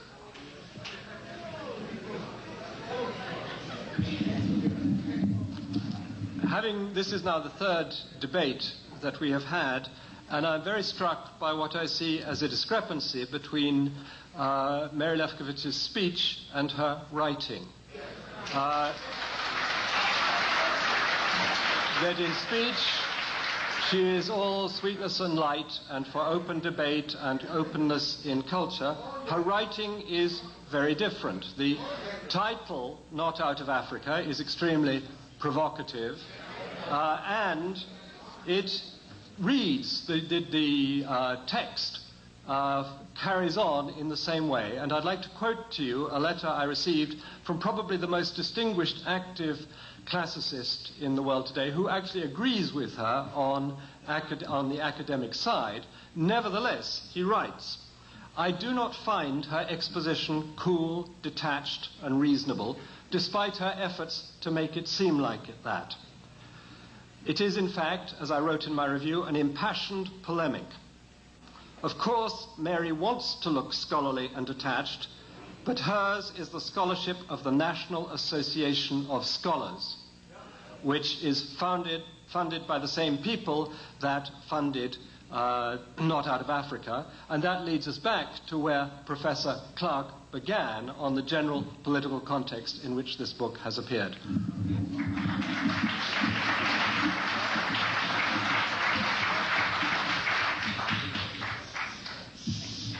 I will defend Professor Lefkowitz's innocence because she is a pawn in somebody else's game. As I said in the beginning, it is beyond the lack and dislike of Afrocentricity, which has not even developed enough to be called a discipline. It is a world war to prepare the mind to accept the re-enslavement of Africa, to remove from the mind of all people anything good that the African has done, and to ignore the fact that Europe set up Africa to fall apart by imposing on Africa, through miseducated Africans, a nation state. The nation state is un-African. The African thrived at his best in the territorial state. Many cultures, many languages, side by side, challenging each other, fertilizing each other. What you might call an empire. If you study the last 1,000 years before slavery, the development of independent states in the Western Sudan, Ghana, Mali, Songhay, destroyed by the invasion from North Africa by the Arabs attacking the North African Muslims, attacking the African Muslims, and destroying the great University of Sankore and exiling its greatest scholar, Ahmed Baba, who admonished his students, believe in God and science. The Africans never separated God from science. The priest was scientists. The priest was the most knowledgeable person. That's why you had the concept of a priest God. Now, if they wipe this out of the mind of our children, and our children look at television and sound bites and think they were nothing but a nothing, when they re-enslave Africa, they're going to say, good Father. They're preparing us to accept it. They're preparing the world to accept the re-enslavement of African people all over the world. And I'm saying that Ms. Lefkowitz is a pawn in their game. In the tragic irony of it, she is the pawn in the game of people who turn their backs on her people and let them be killed by the millions.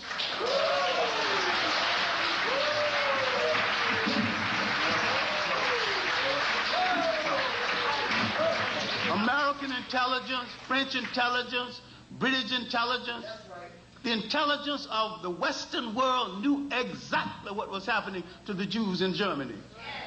We raised our voice against this in the old Harlem History Club, 1939 to the death of the leader in 1941.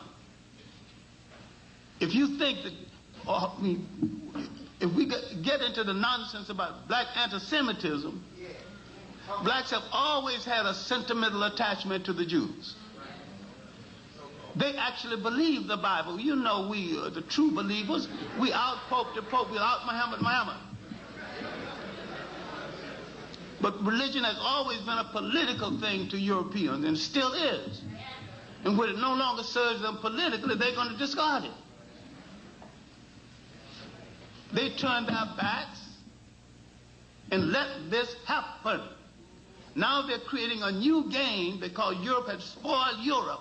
They want to take some geography outside of Europe. They say the people they're going to take the geography from are unworthy. They can't rule themselves.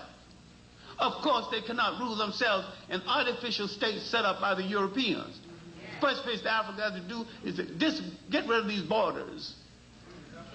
reestablish the borders along the old lines and integrate Africans into Africans.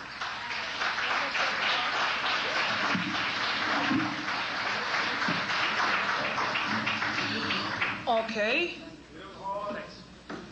Well, now it's the time for you to talk. And again, I'm going to be ruthless. You should have questions, and we're interested in dialogue, not diatribe.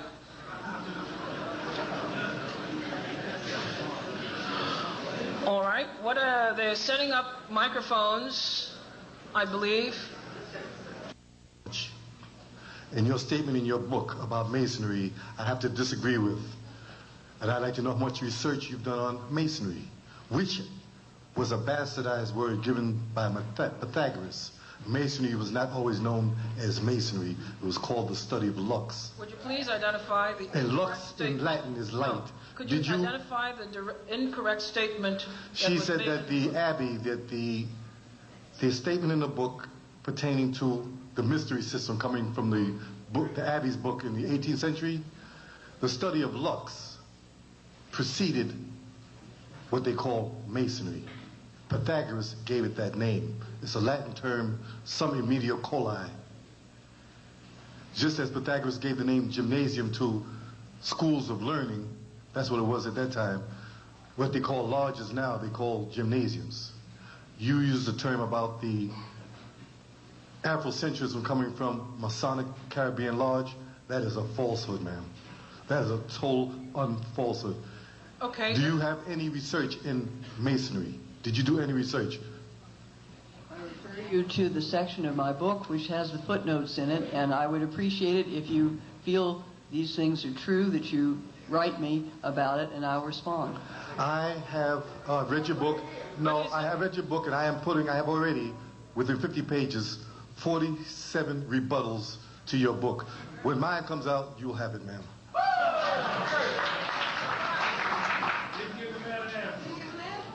We didn't hear a response, Dr. Lefkowitz. It would be I certainly read quite a few books. They are cited in the footnotes to the chapter where I discuss that. I try to explain why I believe, on the basis of the evidence that I have presented in the book, that Masonry, the mythology that I believe is behind some of the ideas that Greek philosophy was stolen from Egypt, come from an 18th century French novel. And I put all the information out in my book. If you disagree with my book, there you are. I mean, that is the point of what we are doing, is to argue and discuss and to proceed from there. I should advise the audience that the books are available right outside, so you can pick up a copy of all books mentioned here tonight. Yes, not all of them, but you know. Hello. Yes? Good evening to everyone here tonight. Thank you. It's an honor, and a privilege, and a pleasure to be here for this historic event. Great. Get to your question. My question, I have a couple of quick questions. No, one. Just one question? That's the quota tonight. Oh, my God. Okay. Oh, man. Okay. Well, what you could do is you could step to the side and pick one. Okay, my question is for just one question for everybody? Just one question. Okay. That's difficult. Okay. My question is for you, Dr. Lefkowitz. Did the ancient Greeks espouse white supremacy? Thank you. I believe that the ancient Greeks did not do that. I believe that the ancient world in general did not have the problems with racism which our society is so fraught with today. And that is one of the great reasons why I, in many ways, am happier studying the ancient world. The same. I've got a question for you. And I would like to know from you, would you say that James Breasted, who founded the Institute of Oriental Studies for the University of Chicago, is a liar? Then you haven't read his works because I have it right here. And he made no bones about what the Greeks got from the Egyptians. And when Dr. Clarke mentioned to you about Herodotus, Herodotus said this. He said, I cannot say with certainty which supposition is the right one, but I noticed this myself before I asked any question, both in cultures and in Egypt. And the Egyptians, the Chaldeans remember the Egyptians much more distinctly than the Egyptians remember them. For the Chaldeans said that they thought that they were offsprings from the soldiers left there by Sesostris, who was the head of the Egyptians. He went on further to say that the Chaldeans, the Egyptians and Ethiopians had black skin and woolly hair. And let me remind you that if you know anything about Greek mythology, you will have read about Achaemenid. Achaemenid in Greek mythology is actually King Amenhotep III.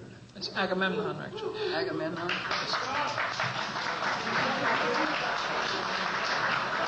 Again, I must insist, why impressive as it was, I must insist just the same on questions.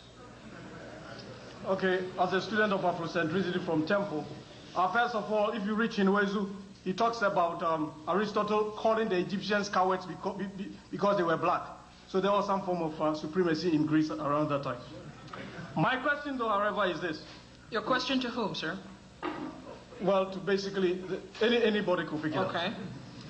Why do these Hellenists, or whatever you call them, these Greek scholars, Eurocentric classicists, find it so difficult, okay, to admit the Africanity of Egyptian civilization when you have practices like circumcision, which even Semites like Abraham comes to the area to learn and all of that.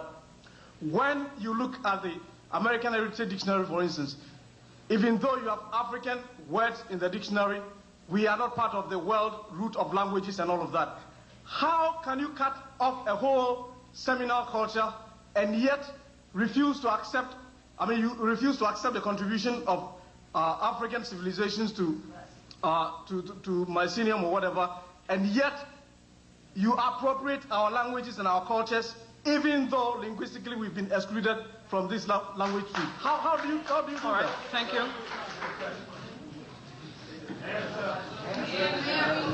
I don't think that anyone maintains that ancient Egypt wasn't part of the continent of Africa, so that's a sort of non-starter. Secondly, Order, please. I feel like Judge Ito. Secondly,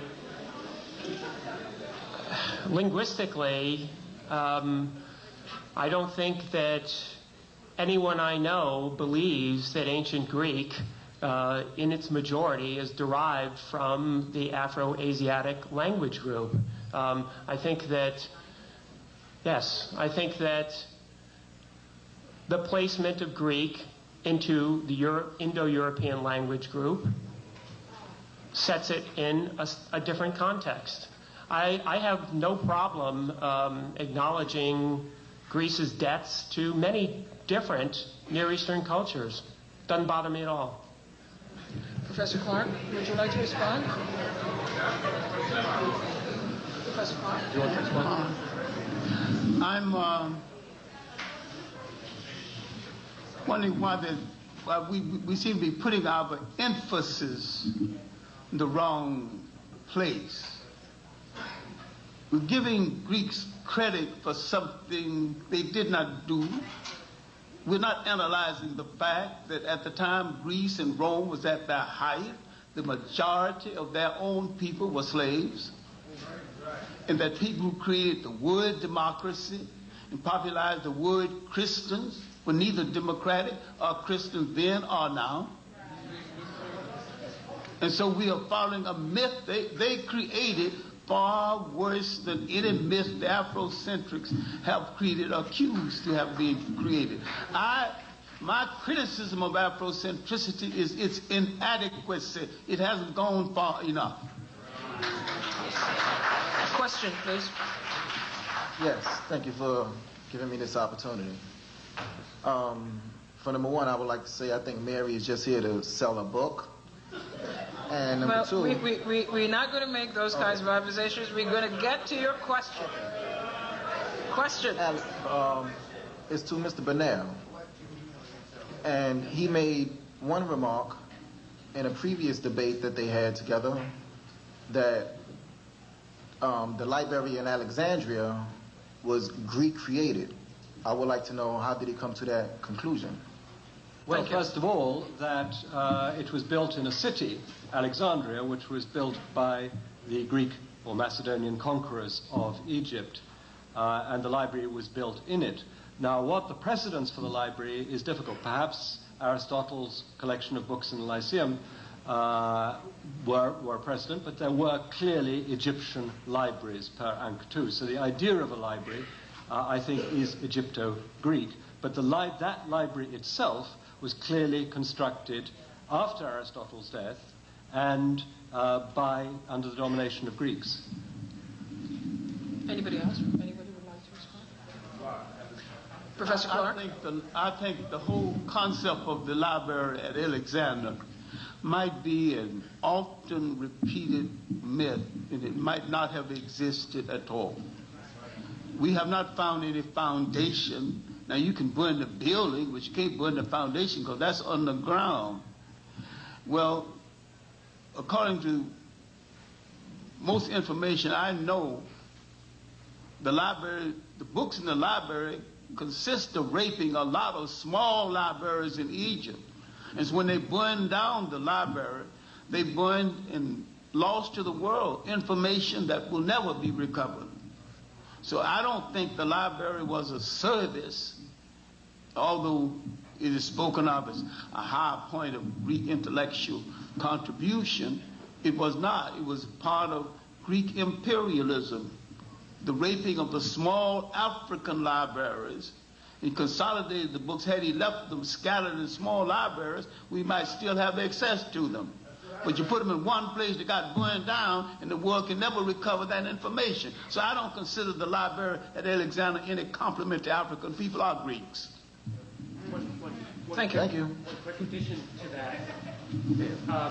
The previous gentleman, or the gentleman before, raised the question of a gymnasium, and this question is really about a library. I quite agree with Professor Clarke that to think of it in terms of any notion of a modern library is fundamentally deceptive. At the time that we do have literary sources for what was in the library at Alexandria, most of that information talks about papyrus rolls. Furthermore, a gymnasium in that time period is not a modern gymnasium, but I think, as the gentleman was implying, was a cultural institution involved with education, military training, and a lot of other activities. So, thank you for your question. Hello. Yeah, I have two questions, but I know I cannot ask two questions. So then don't start it. Just ask one. I'll ask one question in two parts. No.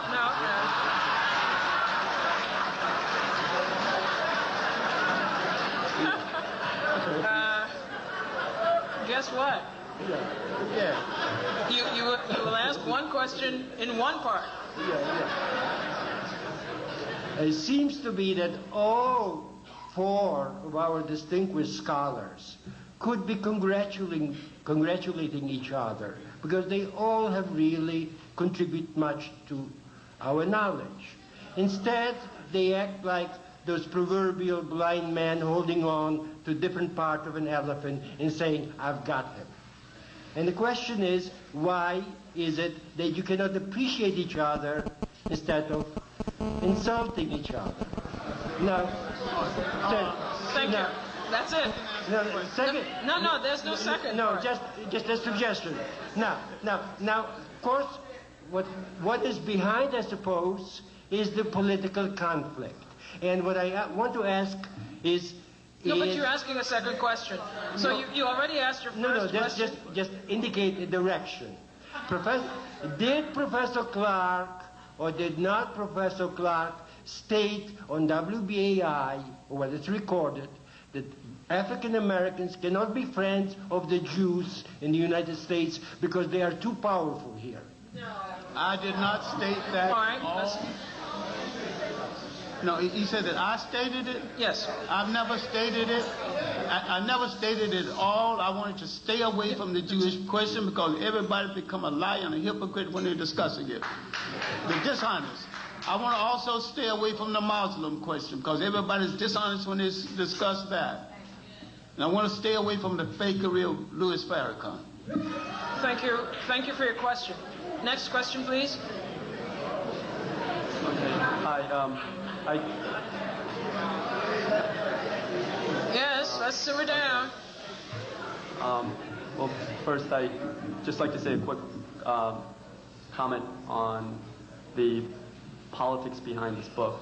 Already at City College, they're talking about closing down the ethnic studies programs and instituting it with an interdisciplinary program, which they laud will be so much better. Anyway, I do believe that your book is a part of this whole scheme, which I believe will be carried throughout this country. But anyway, that aside, I'd like to get onto my questions. I did flip through your book, and meaning flipping through, because I just found it very, for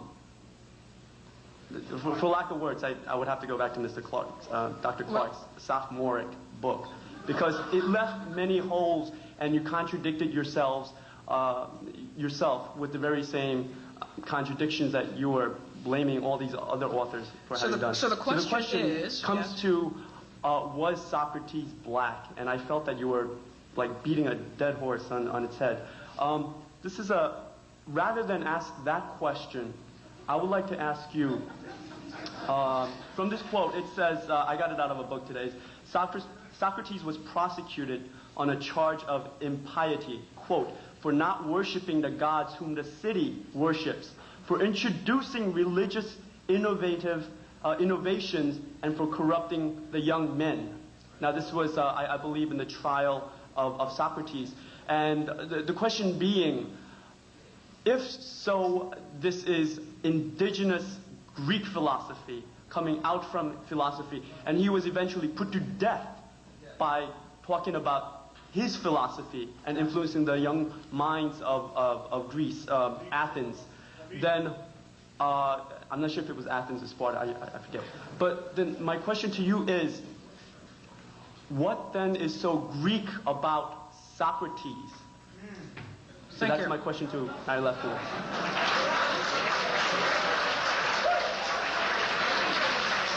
Well, that's to Mary Lefkowitz.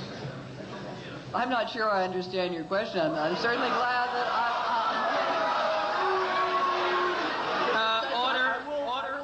Order. I won't go Greek about Socrates. Can I reiterate this again? No, I think you've asked several questions there. I'm sure glad you like my book so much. But let me just say that Socrates tells us himself that he never really left Athens except on military campaign, and he stayed within Greece. Now, introducing new gods, I think, was a reference to his own personal god, and that's why he was tried for impiety. People did not have their own personal gods. They had to believe in the gods the city believed in. It's a long story. There's a considerable bibliography on that if you're interested.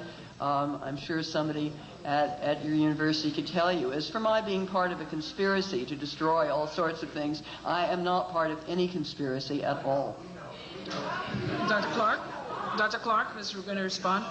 I think we many times ask the right question the wrong way. The racism that we know today started in the 15th and the 16th century as a rationale for slavery. Whatever harm the Romans and the Greeks did, they had no racism compared to the racism of today. Otherwise, why would there be 3 African emperors of Rome? You know that. And why would they hit? Why would there be 3 African popes in the early Roman Church?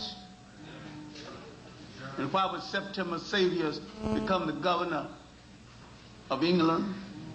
The country's going to become England. I'm saying that if you charge the Greeks with the same kind of color prejudice we have today, you're charging them wrong. They've got enough crimes that they're guilty of without that. They had a respect for talent wherever they found it, even among the people they conquered.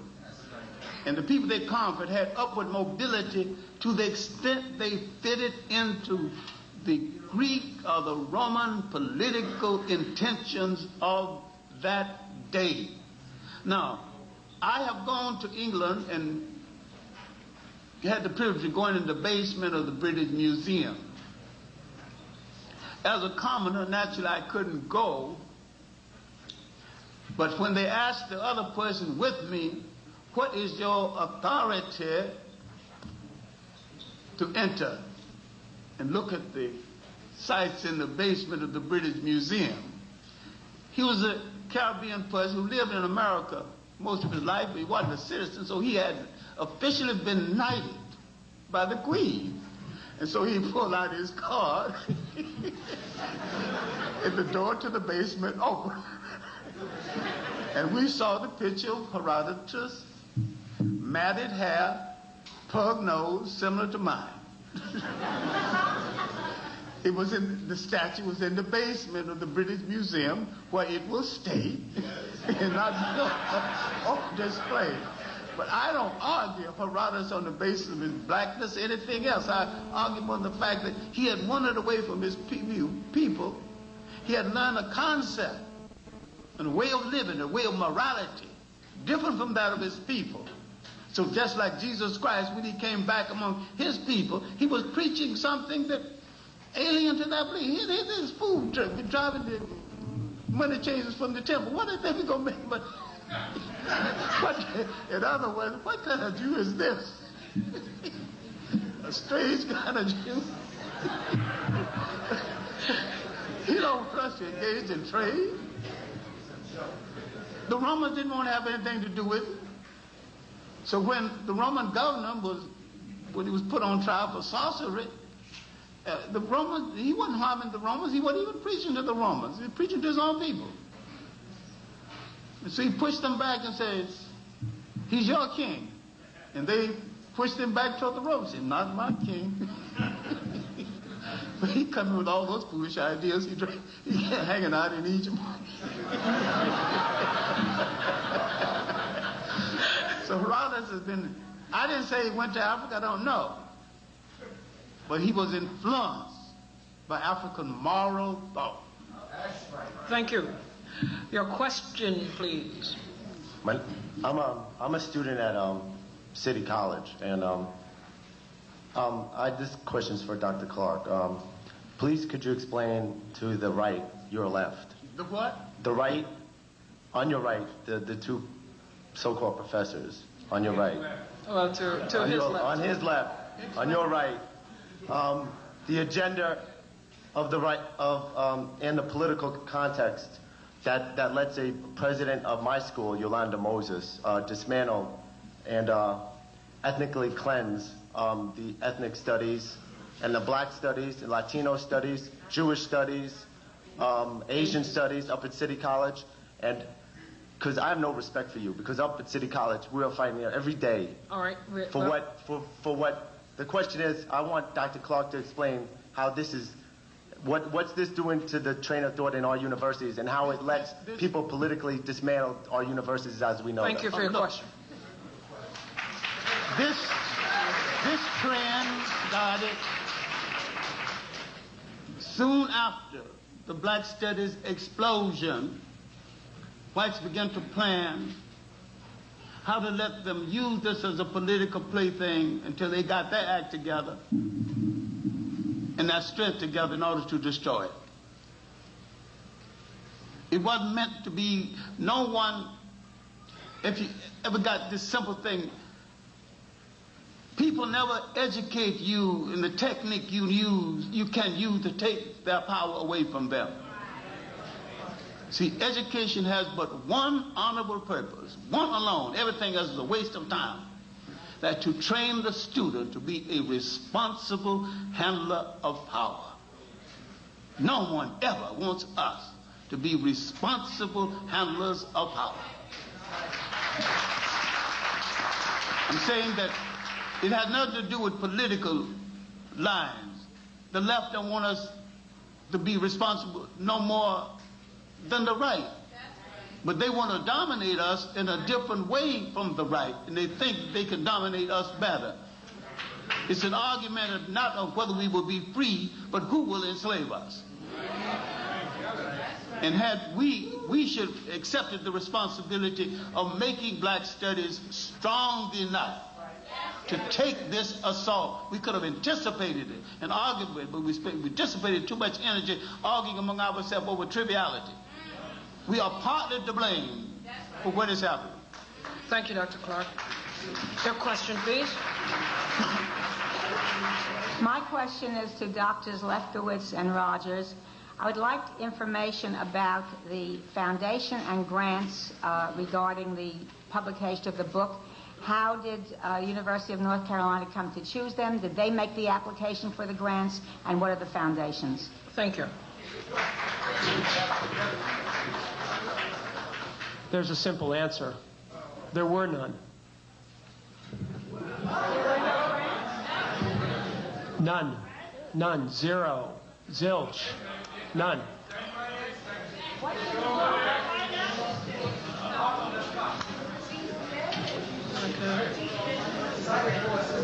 Except for a grant from Wellesley College, right? Now listen, you hear me. Wellesley College student assistants. 2 students who did research paid for by student research grants from Wellesley College. We thank Wellesley College for that. No, we had no outside grants to write that book at all. The University of North Carolina had nothing to do with funding the book. They simply came to us 3.5 years ago and asked us to put together the book. So you cite here, you cite in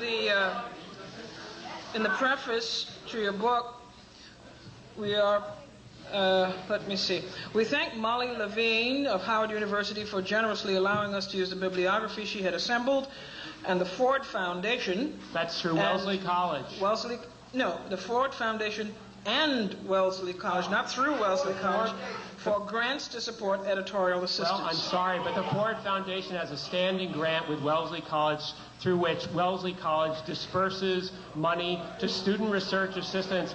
There is no political... Well, all right, well, that's the answer. The answer is there's no direct foundation link. But that is as it applies only to Black Athena Revisited, and not to any other work by you, Dr. Lefkowitz. Yes? Okay. My question is for Professor Rogers and Lefkowitz. You claim to be in the interest of sharing knowledge and information for the betterment of the students that you teach and the people that you influence. For the duration of this debate, your colleagues on your right-hand side have given you books and information that challenge what you've said. I have not heard anything from you of a willingness to read or reassess some of the conclusions you came through with your book. So what I'd like to know is, now that you've been provided with that information, and if you're truly in the interest of telling the truth and doing the right thing, will you revisit some of what you've read? Thank you for your question. We wouldn't be here if we weren't interested in learning other people's views about these topics, but I would urge you to go and look at the bibliography of the book, which is very, very extensive and does, in fact, include many of the titles that we've talked about here this evening. But that's not the question. The question was, will you, given the information that you've been given tonight, by opposing views, let's say, are you going to take another look? Are you going to revisit Black Athena Revisited? Exactly. Actually, we were told by Professor Bernal that he is working on a volume called Black Athena Writes Back, or is that right? So we're waiting for that. We thought it was only fair to give him a chance. But you really didn't answer my question. Well, I think I did. No disrespect. I just want to know, are you now that you've been provided with some of these books, some of the information, names, in the interest of supposed scholarship, would you take a second look at some of the things that they're saying? Yes? Yeah. It was noted that neither Professor Lefkowitz nor Professor Rogers seem to have written down any of the books. All right, your question, please. We didn't have to write down all the books because we have actually read a great many of them. I wrote down several notes. If I do not agree with you, it does not mean that I have not read the same books. We'll move on. Next question, please. I need clarification first. Could I see the cover of Not Out of Africa? Because I don't want to base my question on something I heard about. Okay. Since this work, or what you do, is based on just scholarship and what have you, could you, as a graphic designer, could you explain that cover? I mean, you know. I'm not a graphic designer. The cover was the cover of the New Republic article, of the New Republic, when my article that was a review of Martin Bernal's Black Athena first appeared. But you used it on the cover of your book. The publishers decided to use it again because it was a New Republic book and because they thought people might remember the original cover. It appeared in 1992. It appeared in 1992 when the Spike Lee film of Malcolm X had been very popular and everyone was wearing X caps. But I see, since we're talking about Not Out of Africa, how do you get an X cap? The cover features a bust. I suppose this is Socrates? Yes. Could be, but I don't think. I think it's generic philosopher. Is it Plato? Is it? It's not Herodotus. He doesn't have woolly hair. Well, Herodotus wouldn't have had woolly hair. That was the Colchians and the Egyptians. But it is a bust of a. I don't know how to describe this, other than you see this kind of sculpture all the time. Philosopher. A Homeric figure with an X cap on. Anyway, thanks. Thank you. Question, please. Good evening, Mr. Burnell, and to Dr. Henrik Clarke. First of all, Mr. Burnell, maybe you'll be willing to explain how anti-Semitism got involved with Black Athena. Professor, what is your name? The lady, I'm sorry? Lefkowitz. Lefkowitz, you brought up the subject of anti-Semitism. I want to know, what does that have to do with Black Athena? Thank you. Now, Dr. Henry Clarke or Dr. Burnell can answer that. Thank you. Doctor. I don't think anti-Semitism should have been brought into the discussion at all, because most people who accuse people of being anti-Semitic have never. Most people who accuse you of being anti-Semitic have not even explained exactly what is a Semitic. It started off as a linguistic term. How did it become a racial term? There are Semitic-speaking people of all colors. So it's not an exclusive thing for the people who adopted the name Jew, mainly in Europe, because the word Jew was not used widely in the ancient world. We knew people of the Hebrew faith, but there are people of the Hebrew faith in India, China, and it's a universal religion. A lot of people belong to it, including some misguided blacks who call themselves black Jews. Now, if you want to belong to the Hebrew faith, you just belong to the Hebrew faith. It's all right. Why you have to attach color to it? The Indians don't call themselves, brown Jews. They just call themselves people who belong to the Hebrew faith. And when they went to Israel, they got the shock of their lives by being reduced to second-class citizenship.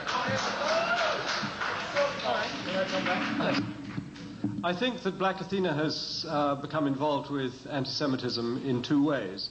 That is, in my book, I do spend about half the text, or almost half the text, talking about Phoenician influences, that is, Semitic-speaking influences on Greece, and how anti-Semitism among European scholars in the late 19th and early 20th century affected the interpretation of those influences on Greece. So that has one big aspect, and I've been attacked for that by Tony Martin and some others for spending too much time on looking at Jewish or Semitic influences, not Jewish influence, Semitic influences.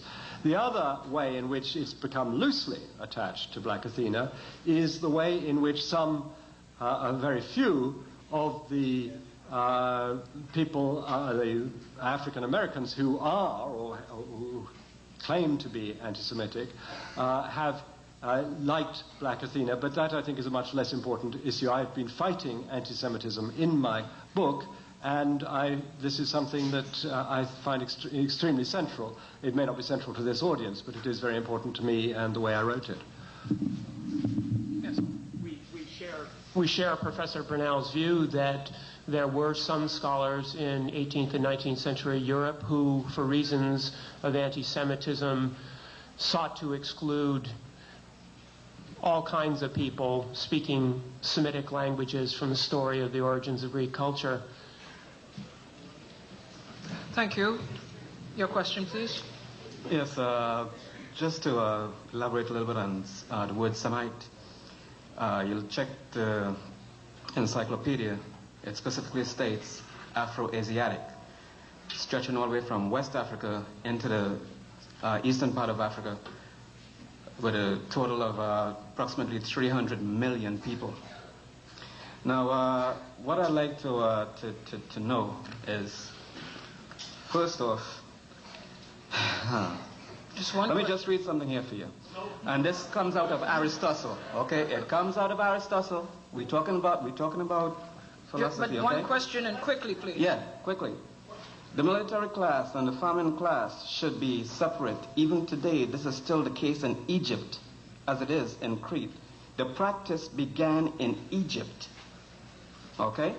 Then you come back again, it says, it was thus in southern Italy that a southern system of common tables originated. As we know, the population of southern Italy are black folks.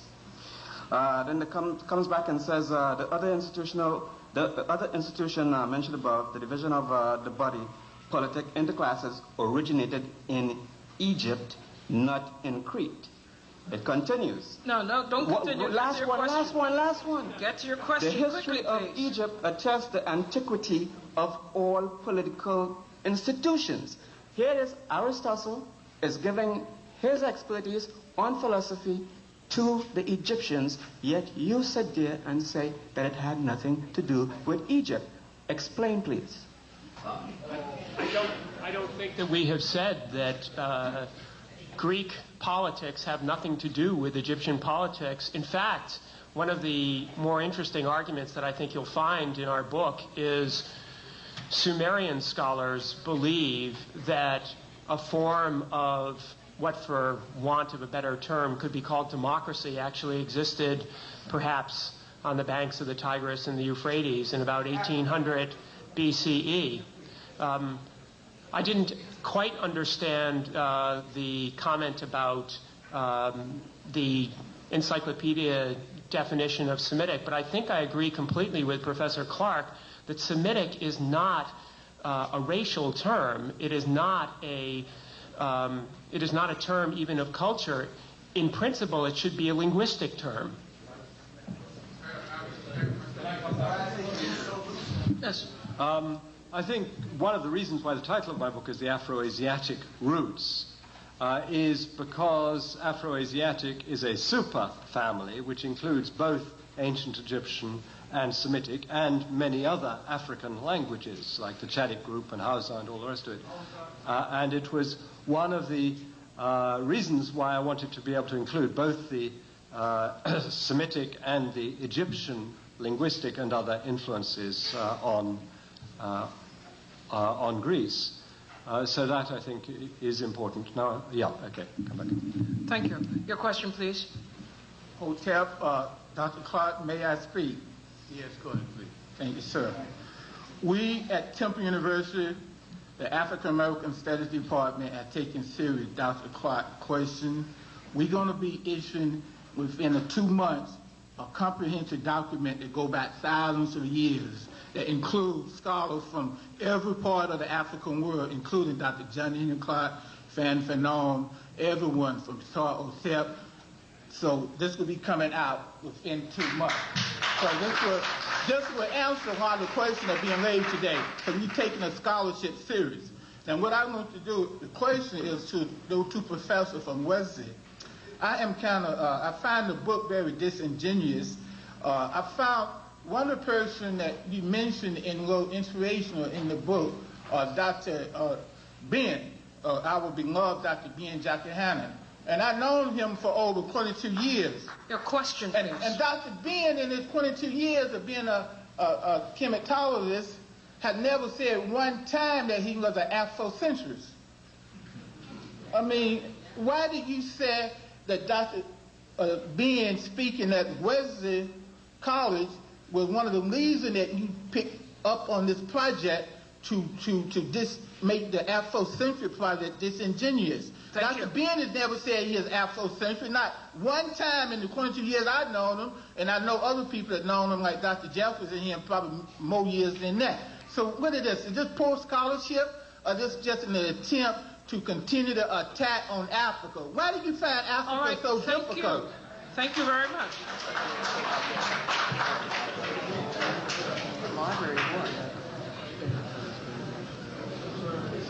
I was simply talking about an incident at Wellesley when Dr. Ben Yochanan talked about the library at Alexandria and claimed that Aristotle had stolen his works from it. Perhaps the term Afrocentrism has become too widely generalized. We all are been discussing tonight a great many ways in which it's been used and misused. Professor Asante at Temple, as you of course know very well, believes, and I think this is quite true, that he has invented that term, but like all things that one invents, it gets out of hand. So that's my answer. I believe you're right that Dr. Ben refers to... Let's stop talking about usefulness and talk about honesty.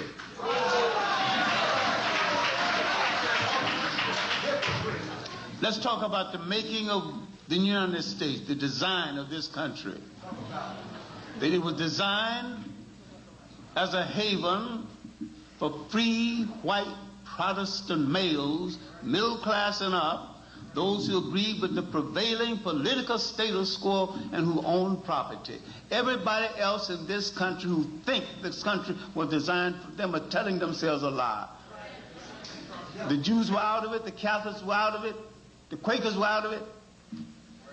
Now, look at who's held power in this nation.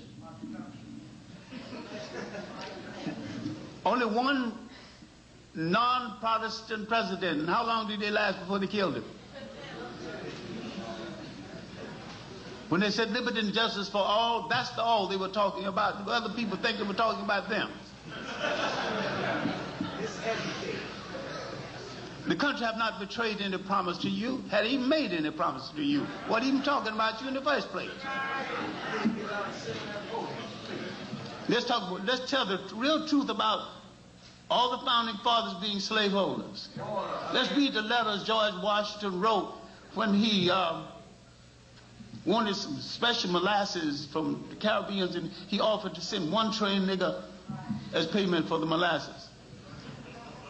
Let's not take George Washington out of history, but let's put the blacks in history along with him.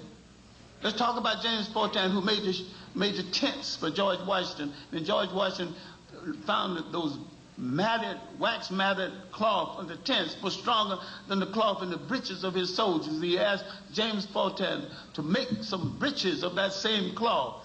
Those breeches made by a black man turned that terrible third and fourth winner of the American Revolution. Don't take George Washington out, but put James Fortan in with it. Yes, sir.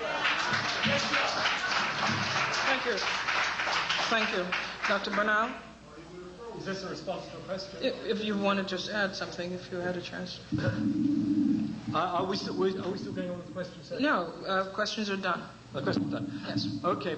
Well, I think this has been, there's been some intellectual blood spilt, but I find it very interesting. But I'd like to end on a note that Mary Lefkowitz raises in her book, a point raised many times by Arthur J. Schlesinger, Jr., that Afrocentrist history is purely an attempt to promote group self-esteem, whereas history, and I'm quoting, should consist of dispassionate analysis, judgment, and perspective. In fact, this desirable goal is very seldom reached in schools, which nearly always stress the achievements of the dominant group or the majority group in that school. Nevertheless, I quite agree with them that one should try to transcend these intellectual or social environments and achieve objectivity as far as it's possible to do so. However, classics, based as it is in what I call the Aryan model, with its insistence on a European and pure Greece, is an extreme example of feel-good scholarship for Europeans. Well, that brings us to the end of this meeting. I want you to give yourselves a hand for hanging in here.